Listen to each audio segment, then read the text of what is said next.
sat down. It's 2 o'clock, is it? Yes. Right, it's 2 o'clock. Good afternoon, everyone, and welcome officers, members, and people from the public at the back. Please be aware that we ask all members, officers, and visitors to make sure that their mobile phones are switched off. So please, I'll give you a moment to do that. All okay? Right. I'm County Councillor Ruth Edwards, and I chair the Planning Committee, but we haven't got our Vice Chair today, so very kindly assisted by County Councillor Roger Harris, Opposition Spokesperson. Thank you very much. And to the right again? Denzel Turberville, Solicitor. Philip Thomas, Development Services Manager. Mark Hand, Head of Placemaking, Housing, Highways and Flooding. Richard Williams, Democratic Services. Craig O'Connor, recently appointed Head of Planning. Andrew Jones, Development Management, Area Manager. Thank you all very much, and congratulations to Craig on his new appointment. So we'll still see plenty of him, I expect. County Councillor Anne Webb notified me yesterday that she might be a little late because she's got another appointment, but another meeting in Brecon, but she should be here a little later. So other apologies, please, Richard. Yes, Chair. Apologies from Councillors Feakins and Clark. Right, thank you very much indeed. Any declarations of interest? Councillor Eason? Yeah, thank you, Chair. It's item 4I. I've been advised, it's to do with the police in Abergavenny. I'm a member of the Police and Crime Panel. I've been advised it's a personal interest, not prejudicial. Right, thank you very much indeed. Councillor Louise Brown? Yeah, I'm a member of the Fire Authority, but have been advised it's personal, not prejudicial on the same item. Thank you. So thank you. You don't necessarily need to leave the chamber, I take it by that? Right, thank you very much. I'll now confirm the accuracy of the meetings of the last planning meeting. Is there anybody that's highlighted any inaccuracies? Otherwise, I'll take them as read. Councillor Brown, you have something? Yeah, it's on page... it's on page 15 at the bottom. There's a condition that was added to the first vote that says an additional condition being added to ensure that the 3 parking spaces per dwelling in perpetuity are marked out, and that was supposed to be included also on page 16 at the top, where it says subject to the conditions outlined, and it should say and an additional condition being added to ensure that 3 parking spaces per dwelling in perpetuity are marked out. And I've checked with the planning officers, and those are the conditions in any event. So it's just to make sure that the minutes correspond with the decision. Thank you. Thank you very much, Councillor Brown. We very often have changes to our itemed agenda due to all sorts of things like public speaking and so on. As it is, we had one to consider now this afternoon, but the agent can't arrive in time for that to be here. There's been a major accident, I believe, on the motorway, so he's going to be delayed, but will let us know when he comes as soon as possible. So we'll go then to the next item on the agenda, Phil, and we do have somebody that wishes to speak on another one as well, don't we? So I'll leave that with you, Phil. Thank you. Okay, thank you, Chair. This is application DM 2019-00426, a change use of ground floor and small basement from vacant Class A1 shop to Class A2 estate agency in Agincourt Square. That's the property. It was the old Ruby Tuesday shop, which you see there. So the application site is a 3-storey end of terrace building which lies on the western side of Agincourt Square at the corner of Castle Hill in Monmouth Town Centre. The building lies within the town's conservation area and is Grade 2 listed with a double frontage, as you can see there. So it's double fronted. It was a retail unit at ground floor, which is formerly a closed shop, but has been vacant since April 2018. The application site forms part of the primary shopping frontage of Monmouth Central Shopping Area. The agent has stated that this proposal will bring the premises back into commercial use after an extended period of vacancy. It would promote the diversity of uses in the primary shopping frontage and support neighbouring uses through linked trips, providing local employment. The key issue is whether the proposal would comply with LDP policy RET1 that seeks to maintain a reasonable level of retail activity in the town centre within the key parts of the centre known as primary shopping frontages, so that the vitality and viability of the centre is sustained. Under this policy, changes of use on ground floors from A1 to classes A2 or A3 will only be permitted where they wouldn't create or further extend a continuous frontage exceeding 2 or more non-A1 uses. And in this case, the proposal accords with that element. And also where they wouldn't result in the loss of A1 retail units in prominent locations, corner units, or those with long frontages. This is the one element of the policy that needs to be discussed more fully. The supplementary planning guidance to policy RET1 sets out the guidance on what should be considered when making an assessment about whether a unit is considered to be within a prominent location. It asks, is it a key or anchor store? Is it visually prominent? For instance, does the building frontage have architectural quality and presence? Or is it on a junction location? Is it located in a central position within the frontage? Is it located immediately adjacent to transport facilities or in a key position in terms of pedestrian linkages? It also goes on to state that specific consideration will be given to those units with a frontage of 10 metres or more, although the significance of a particular frontage will depend on its context. In this case, the application site is a large unit occupying a frontage of approximately 11.5 metres in length. It's a corner plot that is central within this primary shopping frontage and is a visually prominent location. In addition, due to the architectural quality of this Grade 2 listed building, together with its height, width and overall physical presence in the street scene, it forms a key and imposing building within this primary shopping frontage. The application site also fronts directly onto a main public transport route, with the bus stop situated outside the unit. The agent has responded that the site does not form a corner unit, as there is no return on the window going up Castle Hill. However, it's true to say that it is a double-fronted retail unit that is a key unit visually in this part of the primary shopping frontage. And this property is prominent in form, presence and location within the overall street scene of this part of the centre. The proposed change of use is not therefore considered compliant with criterion B. In relation to policy RET1 criterion C, this considers the number, frontage lengths and distribution of Class A2 and A3 uses in the frontage, and it shouldn't create an over-concentration of uses detracting from its established retail character. And in this case, the proposal does not create an over-concentration of non-A1 uses within the primary frontage, and the proposal does meet criterion C of policy RET1. Where these criteria are not satisfied, an exception can be made where the proposal meets one of the following criteria. Firstly, it can be demonstrated that the proposed use would not harm the vitality of the street frontage, or two, the premises have been vacant for at least 2 years and genuine attempts at marketing the existing use have been unsuccessful.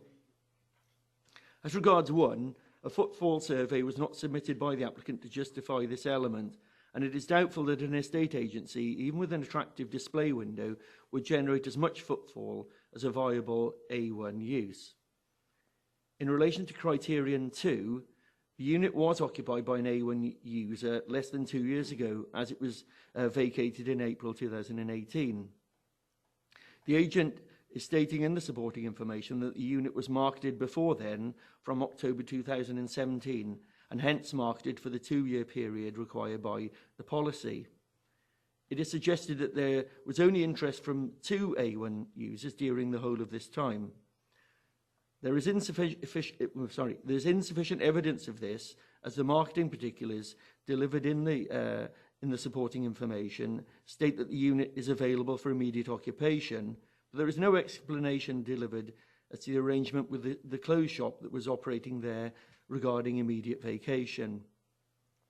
There is concern that the site has not been marketed positively for a 2-year period, particularly in the last 6 months, with inquiries made to the council by another potential A1 user who expressed an interest in this unit, but was advised by the estate agent that it was no longer available.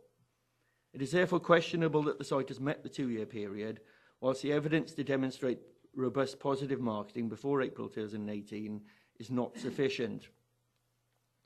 The role that this proposal has in delivering diversity and helping to create a vibrant and viable town centre by reducing vacancy levels has been fully considered. However, in the absence of supporting information, namely footfall or visitor spend, the proposed A2 use cannot be considered as an appropriate alternative to an A1 use in this instance. The ideal is that this property is occupied by an A1 use and in such a prominent location is a key magnet to shoppers that add to the vitality and viability of the town centre. An A2 use is only a consideration when it is clear that there are no A1 users interested in this site. The marketing information provided, together with investigations undertaken by the council, do not support the position as required by exception 1 of policy RET1, that the unit has been positively marketed for the required period of time, thus conflicting with criterion B and failing to meet either of the exception criteria. So the planning application is therefore recommended for refusal accordingly. Thank you. Thank you very much, Philip. I do believe we have the agent who wishes to speak. Please state your name and you have 4 minutes. Thank you.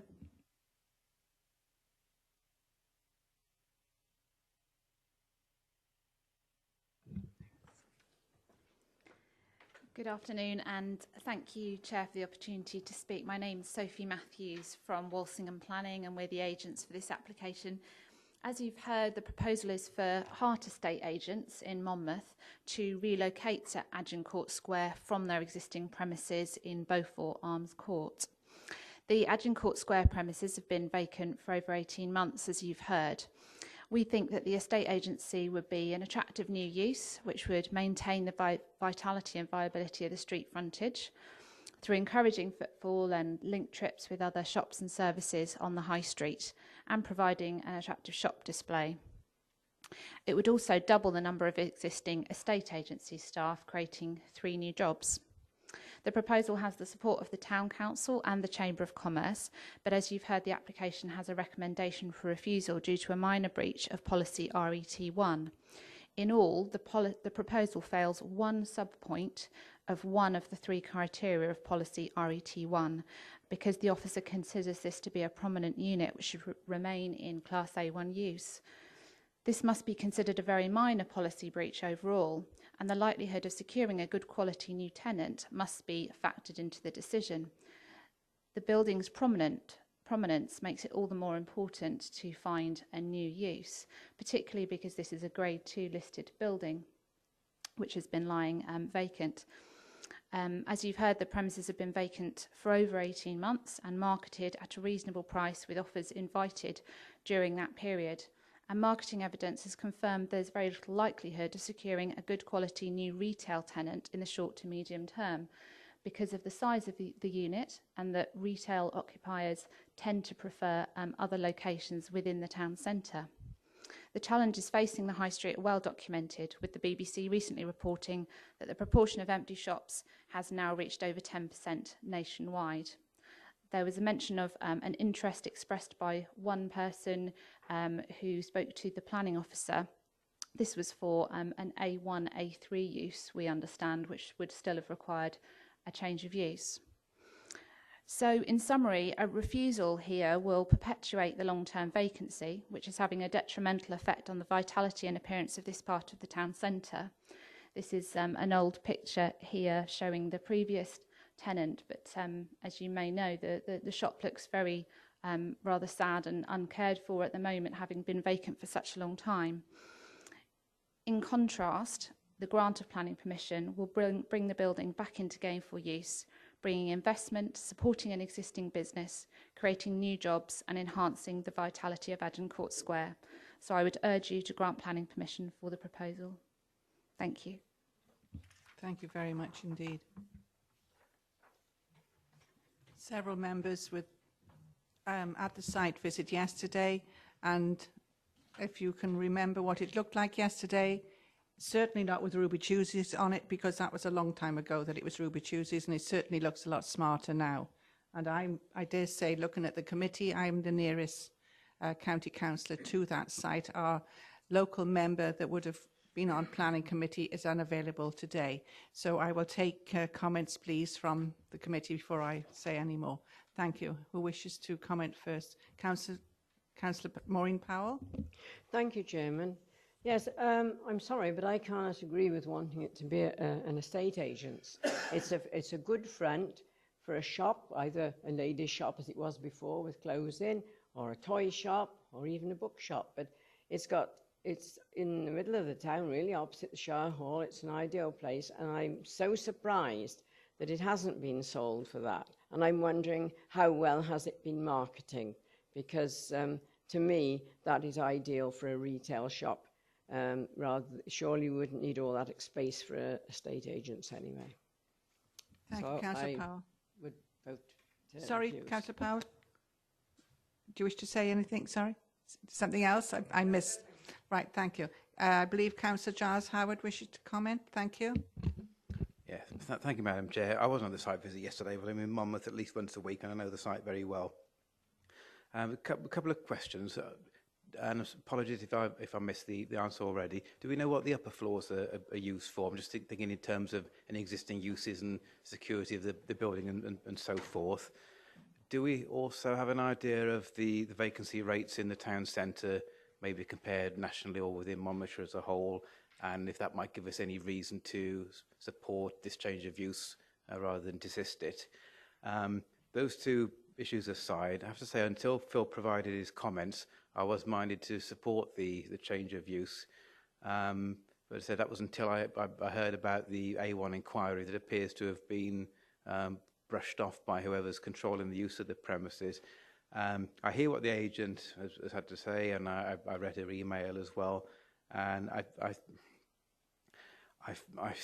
think that link trips are unlikely for estate agents. I mean, people will generally look in a window, and as I would, out of nosiness to see what's for sale and what the prices are like. But estate agents, they're single purpose. If you go in there, you're going for a particular reason, and that's if online services such as Rightmove haven't already satisfied the needs, such as looking at properties or making an appointment. So I'm not convinced that the market research has been sufficient for me to be able to support the change of use at this stage. So I would move the recommendation and say until I'd heard the explanation from Phil, I might have gone the other way, but I think that's kind of made up my mind, really. Thank you, Councillor Howard. Do you wish to comment on that, Phil, or later? We're just looking for data to help Right. Councillor Howard on the vacancy rates. Right. 10.1% in Monmouth, is it? How does that? Have we got a comparison across the county? We'll look up the data, Chair, but it is a worsening picture in Monmouth compared to recent years. I'll go on and take more comments then, please. Phil, could you turn your microphone off, please? Councillor Sheila Woodhouse at the back there. Thank you, Madam Chairman. I think town centres have to adapt and change.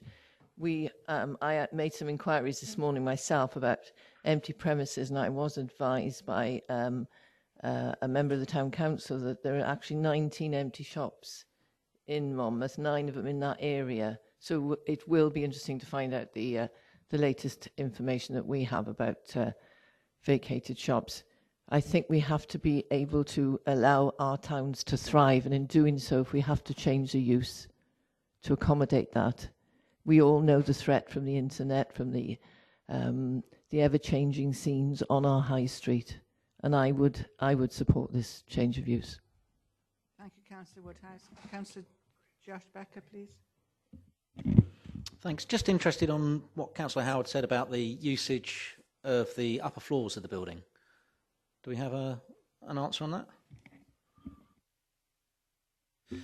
Last time I was in the building, it was vacant, actually, the top floor. It was part of the retail use, so its old use was a retail. There was a cafe up there as well. The back of the building has got planning consent for 2 residential units. So they have reduced the amount of floor space for retail. But last time I was in the building, the upper floors, so the 2nd and 3rd floor, were vacant. There was nobody in there. They were just empty rooms. They weren't used for anything at the moment. Yeah, that's where we are with that. I think it's interesting hearing that, and I'm very sympathetic to having a high street in my own ward. I'm very sympathetic to the idea that we need to move with the times as much as we can, but equally, this does sound like I was also minded to support the change of use, but it does sound like that things have actually been rebuffed and not properly marketed and haven't followed the rules. So I am inclined to say, whilst I would normally say, yeah, okay, if we need to change the use to get it in, I don't think we've actually exhausted the possibilities with this particular property, and it doesn't follow the rules, so I would also recommend that we refuse. Thank you, Councillor Becker. Councillor Louise Brown. Yes, I'd just like to ask a question. You mentioned about footfall. I mean, is this something that an applicant normally provides, or what? I was just trying to understand. Because obviously the issue here is probably that an estate agent won't draw the same footfall that an A1 use will. But I don't know whether or not it's a standard practice to provide footfall information, or do we have any information on footfall in this location at the moment? Thank you. Well, in the past, we've asked for information from applicants with this type of application to provide evidence to justify the reason for going outside of policy, so providing information with regards to footfall. And it might be that some businesses, because of the way they operate, they might be able to give us more justified evidence to support the proposals. With this particular site, I mean, officers have made a balanced judgment here.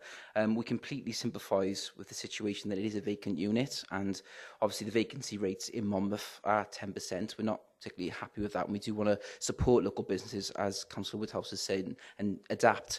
However, with this particular unit, we just feel that it is a very large unit. It's a corner unit.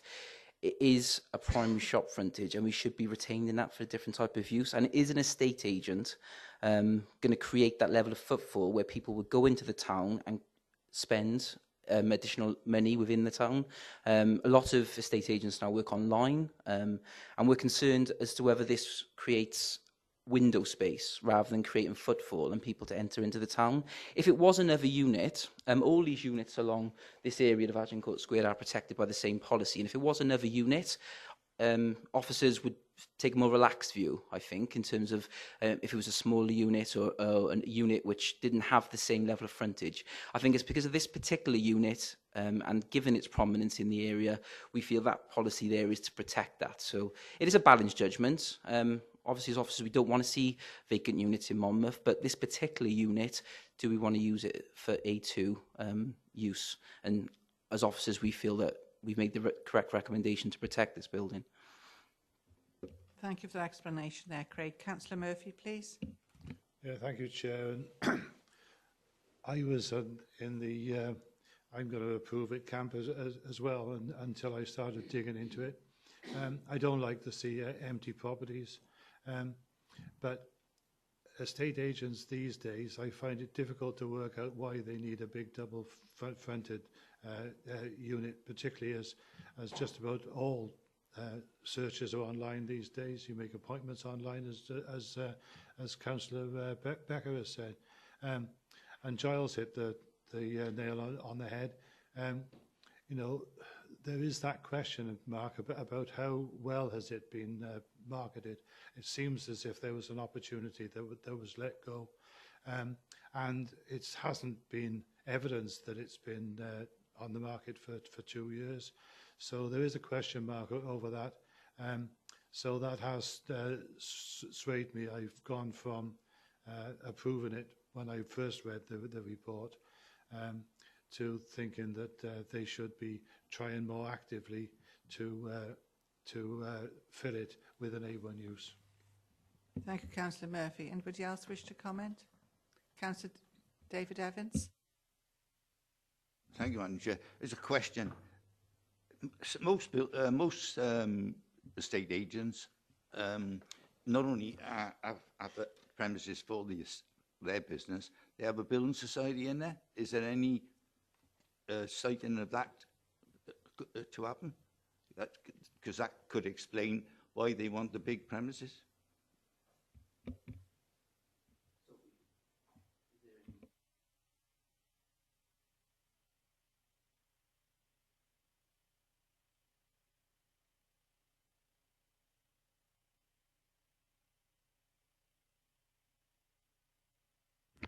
Thank you. Yes, there might well be mortgage advice, but also the service which they can't provide at the moment is lettings in their existing units. It's not big enough. They only do sales at the moment, but they would be able to expand that into lettings as well. So that's the reason for going for the larger unit and being able to employ more staff. All right, thank you for that explanation. Anybody else wish to comment? Councillor Easton at the back. Thank you, Madam Chair. So a question rather than a comment. I notice this is a Grade 2 listed building. Has there been a reluctance in the past for other proprietors to come there on the fact there's a listed 2 building, a Grade 2 listed building, and might need some changes? And you mentioned not recreation, homes at the back. Are they also tied down to being a listed building? Is that status a problem in selling this property as some other business rather than a estate agent? Yes, obviously the listed building does give it some sort of special. It has special characteristics which need to be retained. But if you've gone inside Ruby Tuesday, it's quite a large open area, and we've been working with the applicant previously to find alternative uses. So yes, we have found residential uses at the back, and we've been amenable and reduce the amount of floor spaces is there for an A1 use. So I don't feel that the listing of the building is holding the building back in terms of being accommodated for other uses. And we have been working with them to adapt it. It just needs to go through that process of retaining and preserving the character of the building, which can be done. There's a number of listed buildings along Monroe Street, which are in exactly the same situation. So I don't feel that in itself would reduce its viability as an A1 use. And it's also worth pointing out that the policy is restrictive on A3 uses as well. And as officers, we would see the potential there might be a more open market for an A3 use in this building. That would also be contrary to policy, but that might create the footfall that we need. I think the problem is the type of use here that's being presented. Well, thank you, Craig. Councillor Brown? Could you just explain what A3 is? Is it a cafe or something like that? Yeah. Yes, I can remember when it was a bakery, quite a large shop, and they had a cafe at the top in the upper floor as well. Then from that, that was Sterrett's. Then it went to Ruby Tuesdays. A very long time it was Ruby Tuesdays, which is ladies' clothing mainly, and still had the cafe above it. And then when it finished with Ruby Tuesdays, it became more modern type of wear there for youngsters, and it didn't seem to go very well. But it is in a prominent position because opposite is Church Street and the schools, and there's a lot of footfall that come through Church Street and face that building. And it is a large building in the main area of the square. There's a bus stop outside as well. Woolworths used to be next door to it, it was long gone. So even a nice large restaurant would be very good in Monmouth. We haven't got one.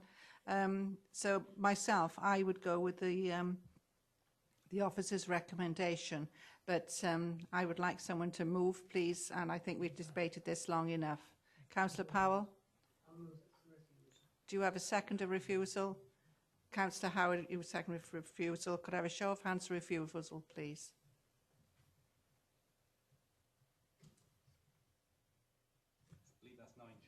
Those against refusal?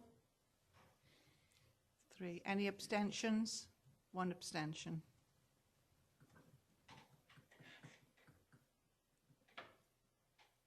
Okay, Denzel.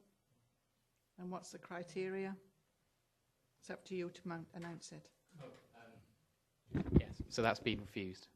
Right, thank you very much indeed. Okay.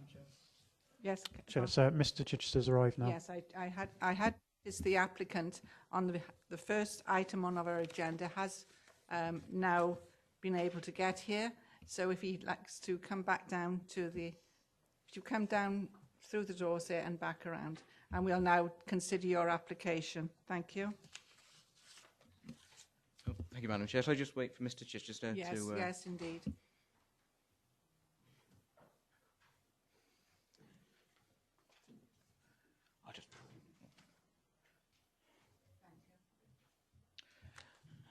Okay. Thank you, Madam Chair. So this is a full application for the conversion of a B1 office building to form 21 residential units. The application came before members on the 3rd of September. However, in light of late information received by the Department for Work and Pensions, it was recommended and agreed that the application be deferred to review the officer recommendation, and in particular the proposal's compliance with policy E1. So just to go through the scheme, this is a 3-storey building known as Newbridge House and is located prominently at the junction of Tudor Street and Baker Street in the centre of the town of Abergavenny. The building is still occupied by the job centre on the ground floor only, and the upper floors are currently vacant. So for the benefit of any members that weren't at our site meeting back in September, that's a view of the building and the existing entrance. That's the view there looking back towards the main junction. That's the side elevation on Baker Street. That's the front of the building on Tudor Street. That's the existing car park area. Just a further view then of the car park, and that's the site in its corner location.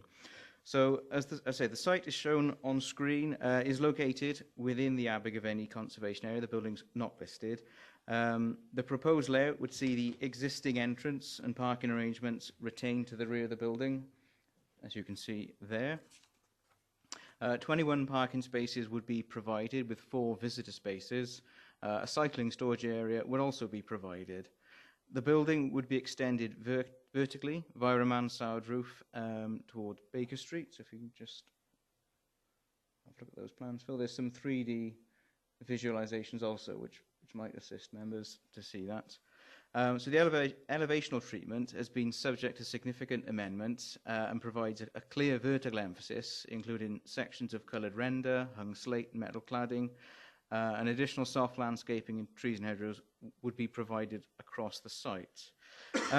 So with regard to our detailed considerations, the site is within the town development boundary for Abergavenny, and it's not within either C1 or C2 flood zones, and it's not a protected employment site, however, is an existing employment site, and therefore, as stated at the outset, policy E1 is applicable and will be covered in due course.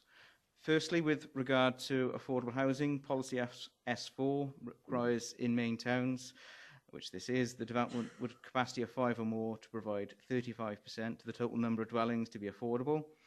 In this instance, that would have equated to 7 units on site. However, given the type of accommodation provided and associated management issues for RSLs, registered social landlords, within a single building, the council's affordable housing officer at that time requested a sum of £112,092. This was subject to appropriate viability assessment carried out on behalf of the applicant, and in this instance, this was provided and referred to the district valuer for consideration, which also considered a contribution of £82,782 towards recreation. Based on 2 scenarios, the full amount and an amount of 0, the district valuer concluded that the proposed scheme would not achieve a competitive return and that would fall within an acceptable profit range. On that basis, no financial contributions would have been sought. In terms of placemaking and heritage, as I said, the site is prominently located within the Abergavenny Conservation Area, and as detailed in the officer's report, the scheme has been subject to considerable negotiation, including the council's heritage manager. And it is believed that the revised scheme does echo a design that is similar to that currently under construction on the site of the former Magistrates' Court, with a clear vertical emphasis and use of finishes that would be appropriate to the conservation area. With regards to residential amenity, concerns were raised from some third parties with regarding the additional floor and the impact on neighbouring properties to the rear. And whilst this would be provided, the building is 16 metres from the nearest boundary and some 40 metres from the nearest window.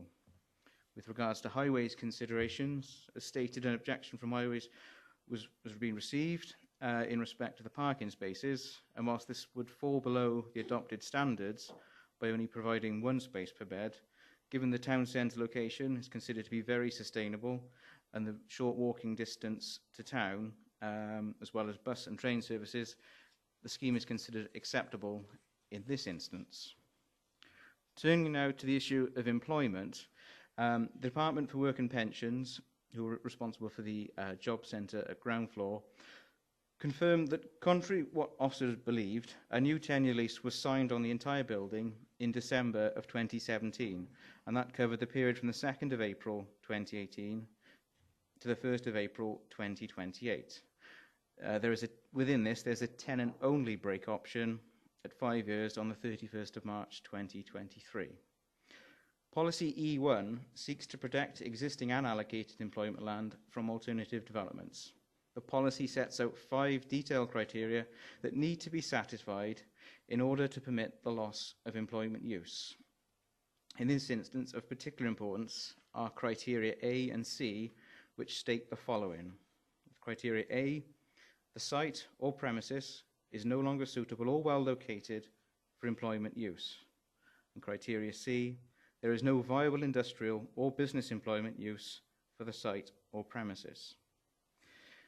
In light of the new information that provides an accurate and up-to-date position for the building, it is considered that the signing of a long-term lease confirms that the building is suitable and well located for employment use, and crucially, there is a viable business use for the site. Therefore, following a review from officers of the proposals, officers are of the view that the proposal does not comply with the requirements of Policy E1 and would therefore fail to protect an existing employment land from alternative developments. It is therefore recommended for refusal as per the reason detailed in the officer's report. Thank you very much for that, Andrew. I dare say you're all wondering why now it's come back to us. It's been in my gift to allow the agent to speak, which I have done, although there weren't 5 people objecting to it. But as Andrew says, different things have come to light since the recommendation that we had before us before. So I allow you to state your name, and you have 4 minutes, please.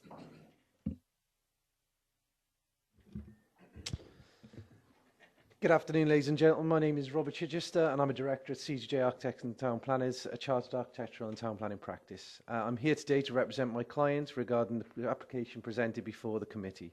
Since the original submission, the scheme has evolved to the proactive negotiations with the LPA's professional officers and the Design Commission for Wales. The amended plans now presented before you reflect all the agreed variations to the proposed development. The amended scheme is an attractive and sustainable development which seeks to regenerate an existing building within the Abergavenny Conservation Area. As members will be aware, the application was recommended for approval at the September committee. However, on the receipt of late observations from the Department of Work and Pensions, which confirmed they had renewed their lease on the building, the LPA deferred the application to review the late observations.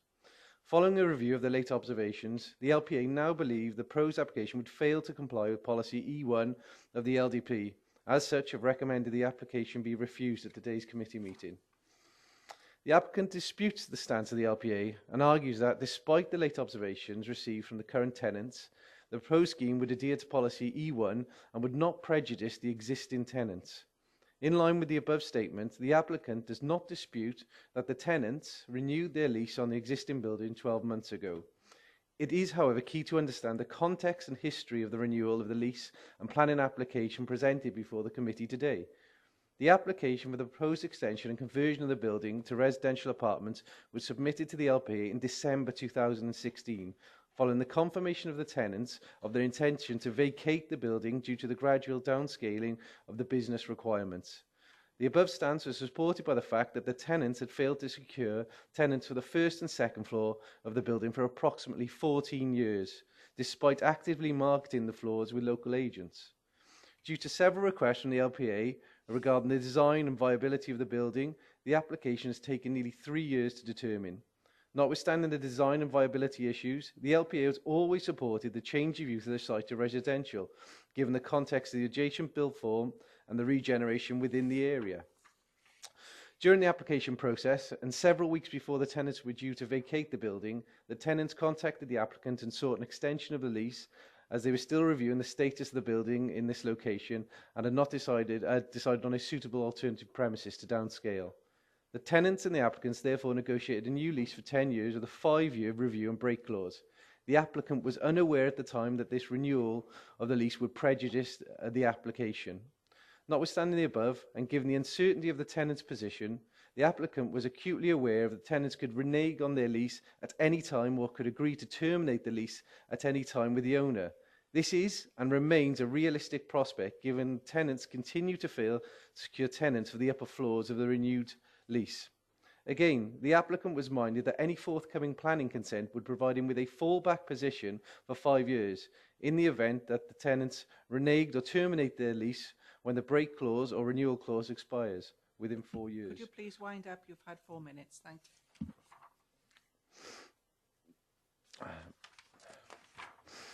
In conclusion, we would encourage members to support the regeneration of the application building, given its prominent location within the conservation area. Any forthcoming planning consent would provide the applicant with a fallback position for 5 years in the event that the tenant sought to renege or terminate their lease. The issuing of the planning consent would not prejudice the tenant's current position, as they have a lease in place which can only be terminated with the agreement of both parties. In light of the above, the applicant maintains that the application meets the requirements of Policy E1 and the other relevant policies within the LDP, as highlighted within the officer's report. Thank you for your time. Thank you very much indeed.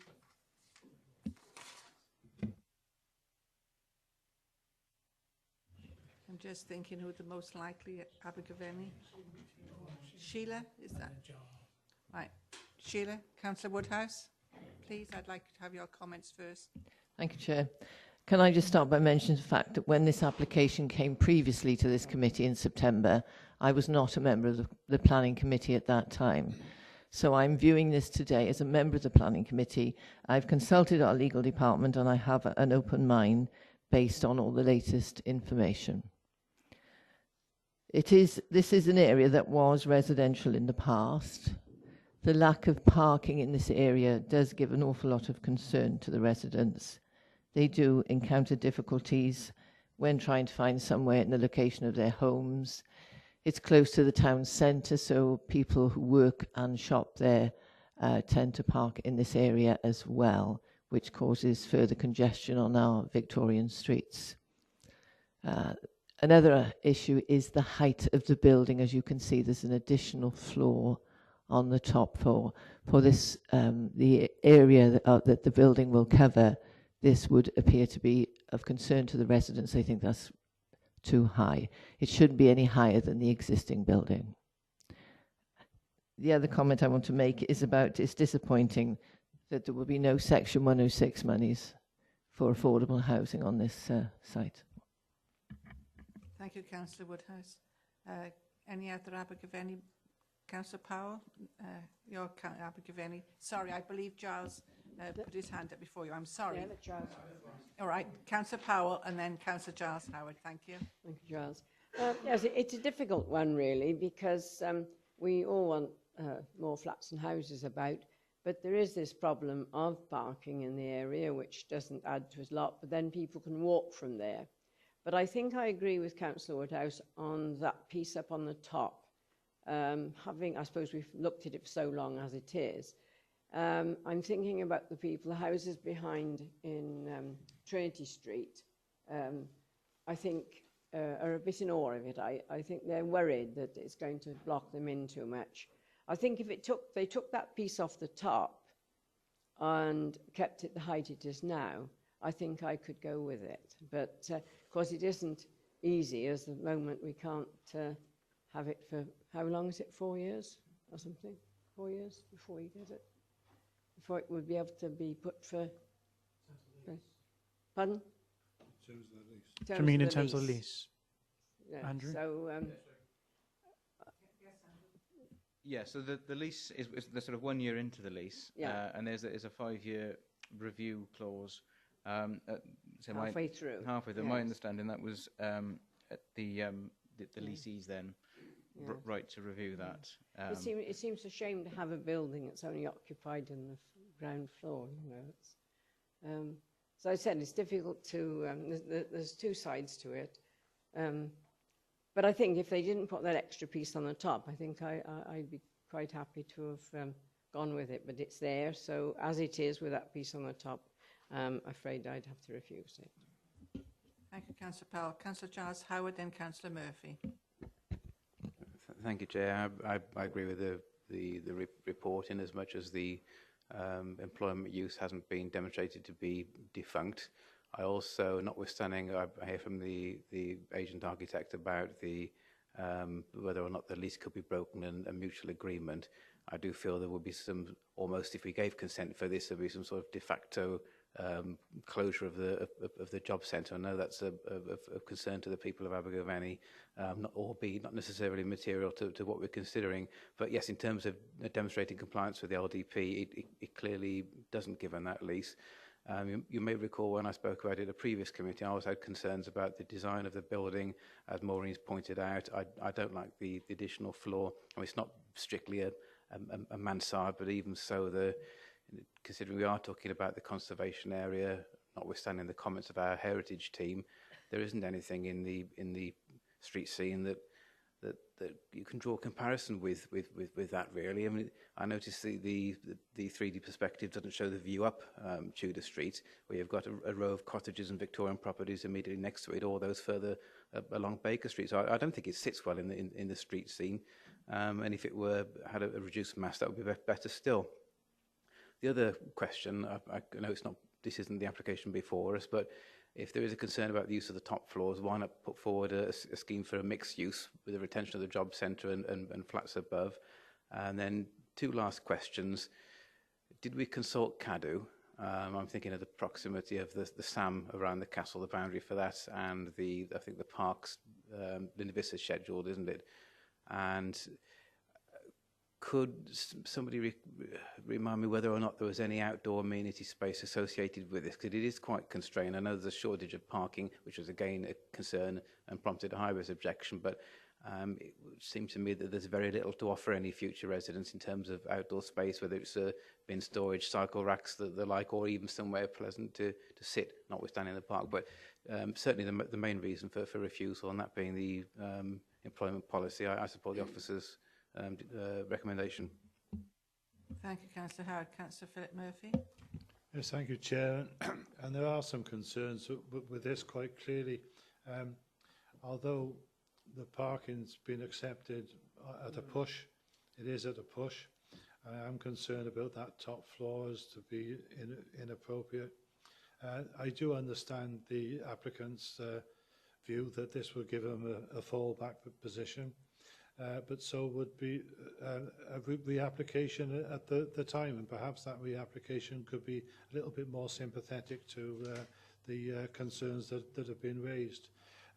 So I don't really think that it harms the applicant at all to have it refused at this stage. They do have the opportunity of coming back. I'm all for creating more accommodation, but particularly affordable accommodation. But as I say, there is that worry about the parking and the use of the top floor, and possibly the suggestion about having a section of the ground floor that would still accommodate the job centre. I don't know. That would be a matter for the applicant and their tenant. But on balance, I think if the situation changes, there's nothing to stop them coming back. Thank you, Councillor Murphy. Councillor Easton. Yeah, thank you, Madam Chair. If you go back many years, when this was built after knocking Tudor Street down, it was an innovative thing at the time along that particular road. But if you look at the pictures now, it's become poor. It doesn't look good. In fact, it might be better to knock it all down and start again. But we've got a company who wants to put housing, accommodation there, but we don't seem to be getting any return in terms of it'll be affordable housing, not social housing. So what is affordable to one person is not affordable to another. I agree that you shouldn't be going any higher, knowing that particular area, as I do well. It's a low-rise area, and I don't think we should be increasing height on top of that. There are developments to the other side on the old police station where they put in more developments. There will be some money put forward for residential use in and around the area, but no Section 106 money. Is that correct? So why can't we get Section 106 money to help other people within the ambit of the area? Thank you, Councillor. And just on that point, I mean, it has been through the applicant has provided the correct viability report. That's been through the district valuer, as is our process. And as I set out in the presentations, it's been assessed on the full amount and an amount of 0 and shown as unviable. So had we been recommending approval, it would say it wouldn't have been with 106, so unilateral undertaking to provide those contributions based on the district valuer's full assessment. I'd be minded to think again if the height of the building was dropped down further, quite honest, or levelled out more. Thank you. Councillor Anne Webb and then Councillor Davis. Oh, sorry, Councillor Davis then. Thank you, Madam Chair. It's a question really that, and a comment that perhaps the landlord was unwise to renew the lease if he thought that he should have known that these problems would occur. But as I understand it, this is the question, that in the future, should the DWP decide that they want to move from that area, they're going to go somewhere else, then there's nothing stopping this applicant coming back and making a new proposal. So at the moment, I agree with what the officers are saying. We should refuse on the grounds that this is an employment site. If that situation changes, then we can look at it again. Thank you, Madam Chair. Very sensible observation, Councillor Davis. You wish to comment on that, please, Andrew?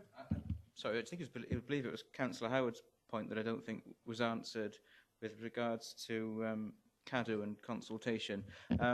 They weren't consulted. As the Schedule Ancient Monument, I think, was referenced.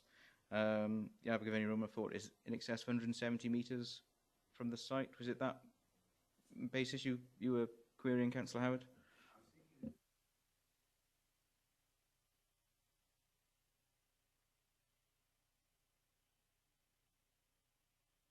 Okay, Councillor Howard.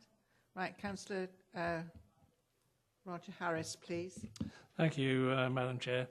Yes, I agree entirely with the statements from Councillor Davies there. It is employment land at the moment, and if and when the DWP move out, that site will be there and available. But I'd also like to comment on the fact that that street, Tudor Street, has, if this went ahead, will have 2 massive developments, including the McCarthy and Stone, the other side of the of Baker Street there, yielding only £250,000 in affordable housing contribution, and that is a disgrace. Thank you, Madam Chair. Thank you, Councillor Harris. Right. Councillor Woodhouse, is this part of your ward? Do you wish to move? Sorry, hold on. Craig? Just wanted to come in there in terms of there's been a lot of discussions regards to your concerns with the development, but I think we need to be clear on the reasons why we're refusing the planning application. There's been a few issues raised, obviously, with regards to the viability, which is in the report in terms of policy E1. There's also been concerns of parking and also concerns with regards to the design of the building. So I think we just need to be careful when we are voting in terms of what we are voting for and the reasons for why we are refusing the planning application. So they're the 3 things that I've picked up on. If there's anything else that any of the members were looking at, but design, parking and the viability is outlined in the report. Thank you for that clarification there, Craig. Councillor Woodhouse, do you wish to move? Well, Councillor Howard has already moved it. So, Councillor Howard, would you like to move again to have clarity and for your reasons? Well, I would do. I don't know if other members share my view that, and again, as I said at the previous committee, I'd want to include the scale of massing, i.e. the top floor as part of the reason for refusal. And then if it goes to appeal, that's up for the inspector to decide as well as the employment policy. So, I mean, if members are willing to accept that, then I'd move it on the basis of the employment use and that the design and the massing of the additional top floor is out of keeping with the street scene or worse to that effect. I'm sure the officers can come up with with a suitable reason. But basically, it's the mass and design.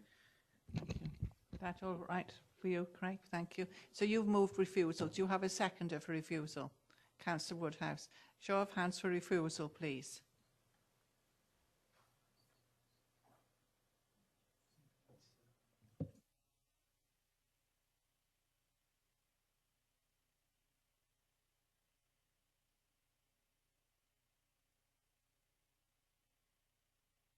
Yeah, so that application's been refused. Thank you, Denzel. So, thank you.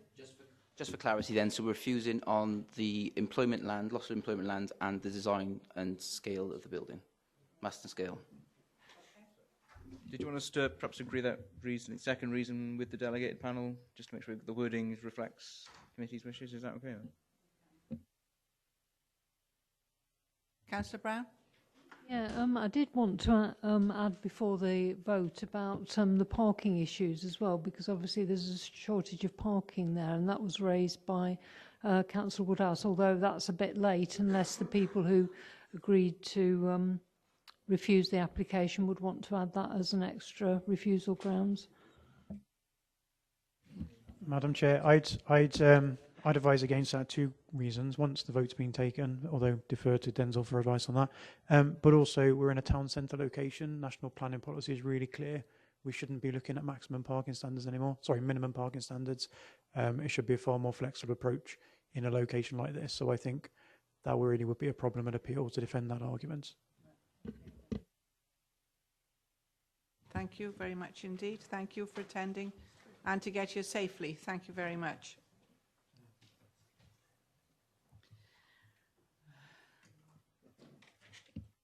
We now go to page 37, and this is 00136, and this is Duke of York Road, Staunton. Is that yours, isn't it, Phil? Thank you, Phil.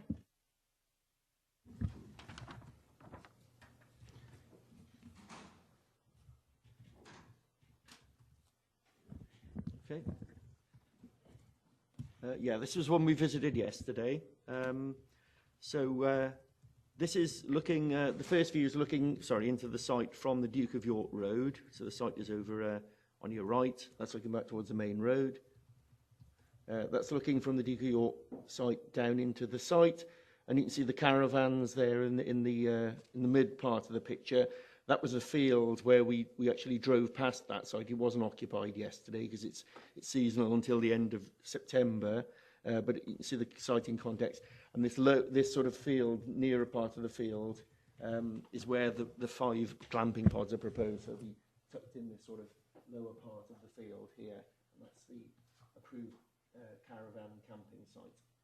And the main farm is up a track up in this direction. That's a similar shot looking down towards the field.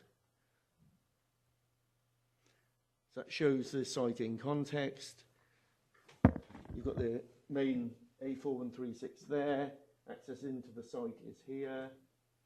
And that's the Duke of York Road, which swings off on an acute junction there. So the actual site is in this part. And the approved camping and caravanning site for 20 units is in there. So what I'll do, I'll leave it. That's the proposed amenity block which will be in the camping caravanning part of the field. I'll run through this in more detail when I do do the background to it. And then that's a glamping pod. You want 5 of those. So if I leave it on this particular slide, that's where we drove in yesterday. We stood there and we looked across at the field. The Duke of York Road is here. That's the nearest property there. But there's a big belt of woodland here. And that's actually a higher point than the field itself. And then there were more properties over here, if you could recall.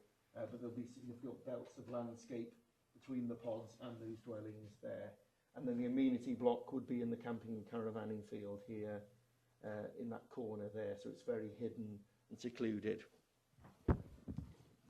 So if I leave it on that slide. So the actual farm is an existing fishery and camping business, and it's located in Monmouthshire, as well as within the boundary of the Forest of Dean. So the The actual boundary seems to run broadly along that hedge line there.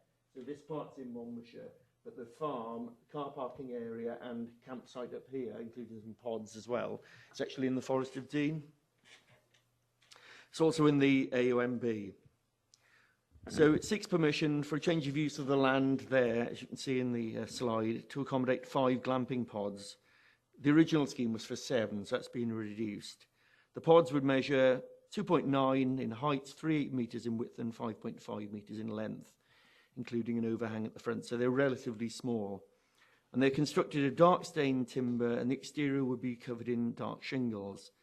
A landscaping scheme has been submitted by the agent to address some of the issues raised by the neighbouring properties along the Duke of York Road and the Council's landscape and biodiversity offices. In addition, as said, that amenity block would be located down in the lower part of that field, and it would measure 4.5 metres in height, 6 metres in depth and 12 metres in width. It's proposed to be constructed in timber cladding with a slate roof. It's proposed to locate the necessary parking provision for the pods on land that is part of the main core of the facilities for the campsite. That's on land within the Forest of Dean Council's administrative boundary. So that was reached by driving in here, and it was in this sort of area here. And residents would be allowed to drive up to the pods initially to decant their clothes and possessions at the pods, but then they'd be expected, while they were staying there, to park in that area there, as would other people within the campsite. In terms of the principle of development, the LDP context is set by policy S11 that relates to tourism use, and the supplementary planning guidance relating to sustainable tourism accommodation sets a background to this. The policy sets out that proposals that provide or enhance sustainable forms of tourism will be permitted, subject to detailed planning considerations. And in this respect, the proposal would be considered a sustainable form of tourism. It's been indicated that the pods would not be permanently fixed to the ground, and there would be no foul drainage attached to them. Supports of varying lengths underneath the pods will enable them to be level, and no excavation is intended. As for the proposed amenity block, it will require traditional construction with foundations. The amenity block will be sited on an existing lawful caravan and camping site to the east, and not on the site of the proposed glamping pods, and the amount of floor area required is modest. The types of development that are considered to be sustainable forms of tourism within the adopted SPG include yurts, teepees, bell tents, wooden pods, shepherd's huts and tree houses. So given this, the proposal is considered acceptable subject to landscape and amenity considerations. The Council's landscape officer acknowledges that the site is located within the AOMB, but offers no objection to the latest scheme for 5 pods. The location of the pods in the eastern part of the field has a localised visual impact. The latest landscaping scheme would mitigate the views of the pods from neighbouring properties and higher ground, despite being an on-site all year round. However, it is noted that some of the planting proposed could be enhanced that would further reduce visual impact of the pods from beyond the site, especially in the winter. And this element can be addressed via a further planning condition. As to the proposed amenity block, it would be sited close to the edge of the adjoining field, next to existing trees and hedgerows, and is well away from any dwellings. In terms of the proposed finishing materials, the use of natural materials would be visually acceptable, and samples of the materials will be requested prior to the development of the site. In all, they're considered acceptable in visual and landscape terms, subject to the landscaping condition, and they would not harm the landscape. That's an opinion shared by the AONB officer, which is in the report. There have been concerns raised from local residents regarding noise and disturbance that may be created by people staying at the site, as the proposed pods are considered to be too close to the residential properties. The nearest neighbour is York Cottage. It's over 40 metres away from one of the pods in this sort of area.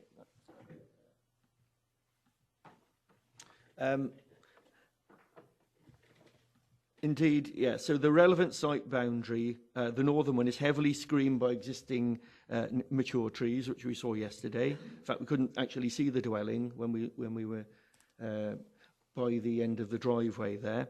And also the application site is separated from this neighbour by the Duke of York Road. And in addition, the application site levels are lower than that of the neighbouring property, and so no significant adverse impact is anticipated for this neighbour. The other property is further over to the top part of the slide there, in excess of 130 metres from the pods. And in addition, the proposed additional landscaping would also help to provide further noise attenuation. Environmental Health was consulted and advised that while some noise may be audible from activities associated with the pods, and smoke and odour may be discernible from time to time from cooking or the use of the fire pits that were on show yesterday, they're not in a position to substantiate a level of problem which to base an objection. And it's noted that if planning permission is granted, a site licence for the glamping pods will be required. Having considered the scale of the application, the new planting, the separation distances involved, and the advice given by Environmental Health, it's considered that the proposal would not cause unacceptable harm in terms of noise or privacy to the amenity of local residents. The existing access to the farm would be utilised off the A4136, which is considered to be acceptable for this further use. Parking is proposed, as I've said, in the established campsite area, owned and controlled by the operators of the overall tourism site, and would be a reasonable distance from the pods, and thus would be a convenient location to any visitors staying there. So we would recommend approval subject to conditions. Thank you. Thank you very much, Phil. Very detailed report. And several of us were there yesterday. Lovely day, lovely views, lovely countryside. So I'd welcome comments, please, from, especially first of all, because the local member is not on the planning committee, so I'd welcome comments now from anyone on the committee. Councillor Alan Davis. Yes, thank you, Madam Chair. As you said, a lovely site. I like to see people diversifying in what they do, and I think it's already accommodating some of these pods in other areas. I think the concerns of the surrounding residents have been addressed. You know, the main thing being that big block, which is going to be on the bottom and out of sight probably. And I think it'll be an excellent development, and it's a lovely site, and hopefully it'll be a great success. So I would move approval. Thank you. Thank you, Councillor Davis. Councillor Becker. Yeah, the only thing that springs out of it is one of the objections raised by the residents makes an allusion to a previous planning commission which said that there would be no more development on the site. Is there any credence to that? Is there anything? We wouldn't have granted planning permission on that basis. You always have to treat each one on its merits, and you can't foresee what is going to happen in the future. As long as it's within policy, you can't stymie development via a planning permission. So you know, it's a perfectly good proposal, and I think that's a misinterpretation of previous planning permission. Okay, I just wanted to check whether that was the case. I mean, I would second approval then, because I think it's a good thing for us to have the development. Anybody else wish to comment? No. No more comments. It's been moved then by Councillor Davis. Oh, sorry, Councillor Woodhouse. Right, thank you. Having been on the site visits yesterday, I agree with everything that's been said. Thank you, Councillor Woodhouse. Councillor Davis wishes to move approval, and a seconder you need, please.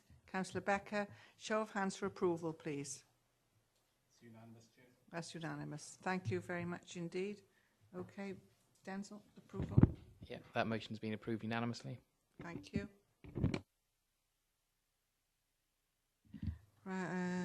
We now go to page 55. There are two sort of applications on Maryport Street, so we'll take them in tandem if that's all right. Andrew, this is yours. Thank you. Yep, thank you, Madam Chair. Just wait for the slides to come up. There we go. So, yeah, these are two applications on site, both which seek to amend plans of the original approval. Planning permission was originally allowed on appeal in 2017 for the conversion extension of the building to 2 dwellings. Both applications were presented in October to committee with the recommendation to approve. However, members voted to refuse both applications owing to concerns over design and neighbour amenity impact. Further to this, you'll see on the screen now, photographs, annotated photographs, have been provided by the applicant, and we'll just quickly run through those now. So you can see there the red line denotes where the two-storey element of this proposal would finish. And then just for clarity, that a window there is an obscure window. I'll go on to the next photograph, Phil. That's just showing that window there. So that's a communal stairwell, so a non-habitable window. And this perhaps shows a bit clearer context. So that's the extent of the two-storey element there, edged in red, the red sort of rectangle. This is, say, the applicant's annotations. In terms of the habitable windows annotation, the kitchen window there, thank you, Phil, is a sort of a kitchen cum dining window. So officers would suggest that that is still a habitable window. But in response to the committee's vote last month, the applicant has provided some amended drawings for your consideration. So if we can just move to the next slide, Phil. I think, first of all, just for anyone members that weren't here last time, just for clarity's sake, this is the approved scheme by the planning inspector from 2017, showing the rear extension as is consented and as is underway in terms of construction. So for the sake of clarity for these two applications, application DM 2019-01186 seeks permission to add a conservatory, and I'll refer to that as Plot B, and application 00938 seeks permission to change the rear to both plots. So if we can just go on to the next slide, Phil.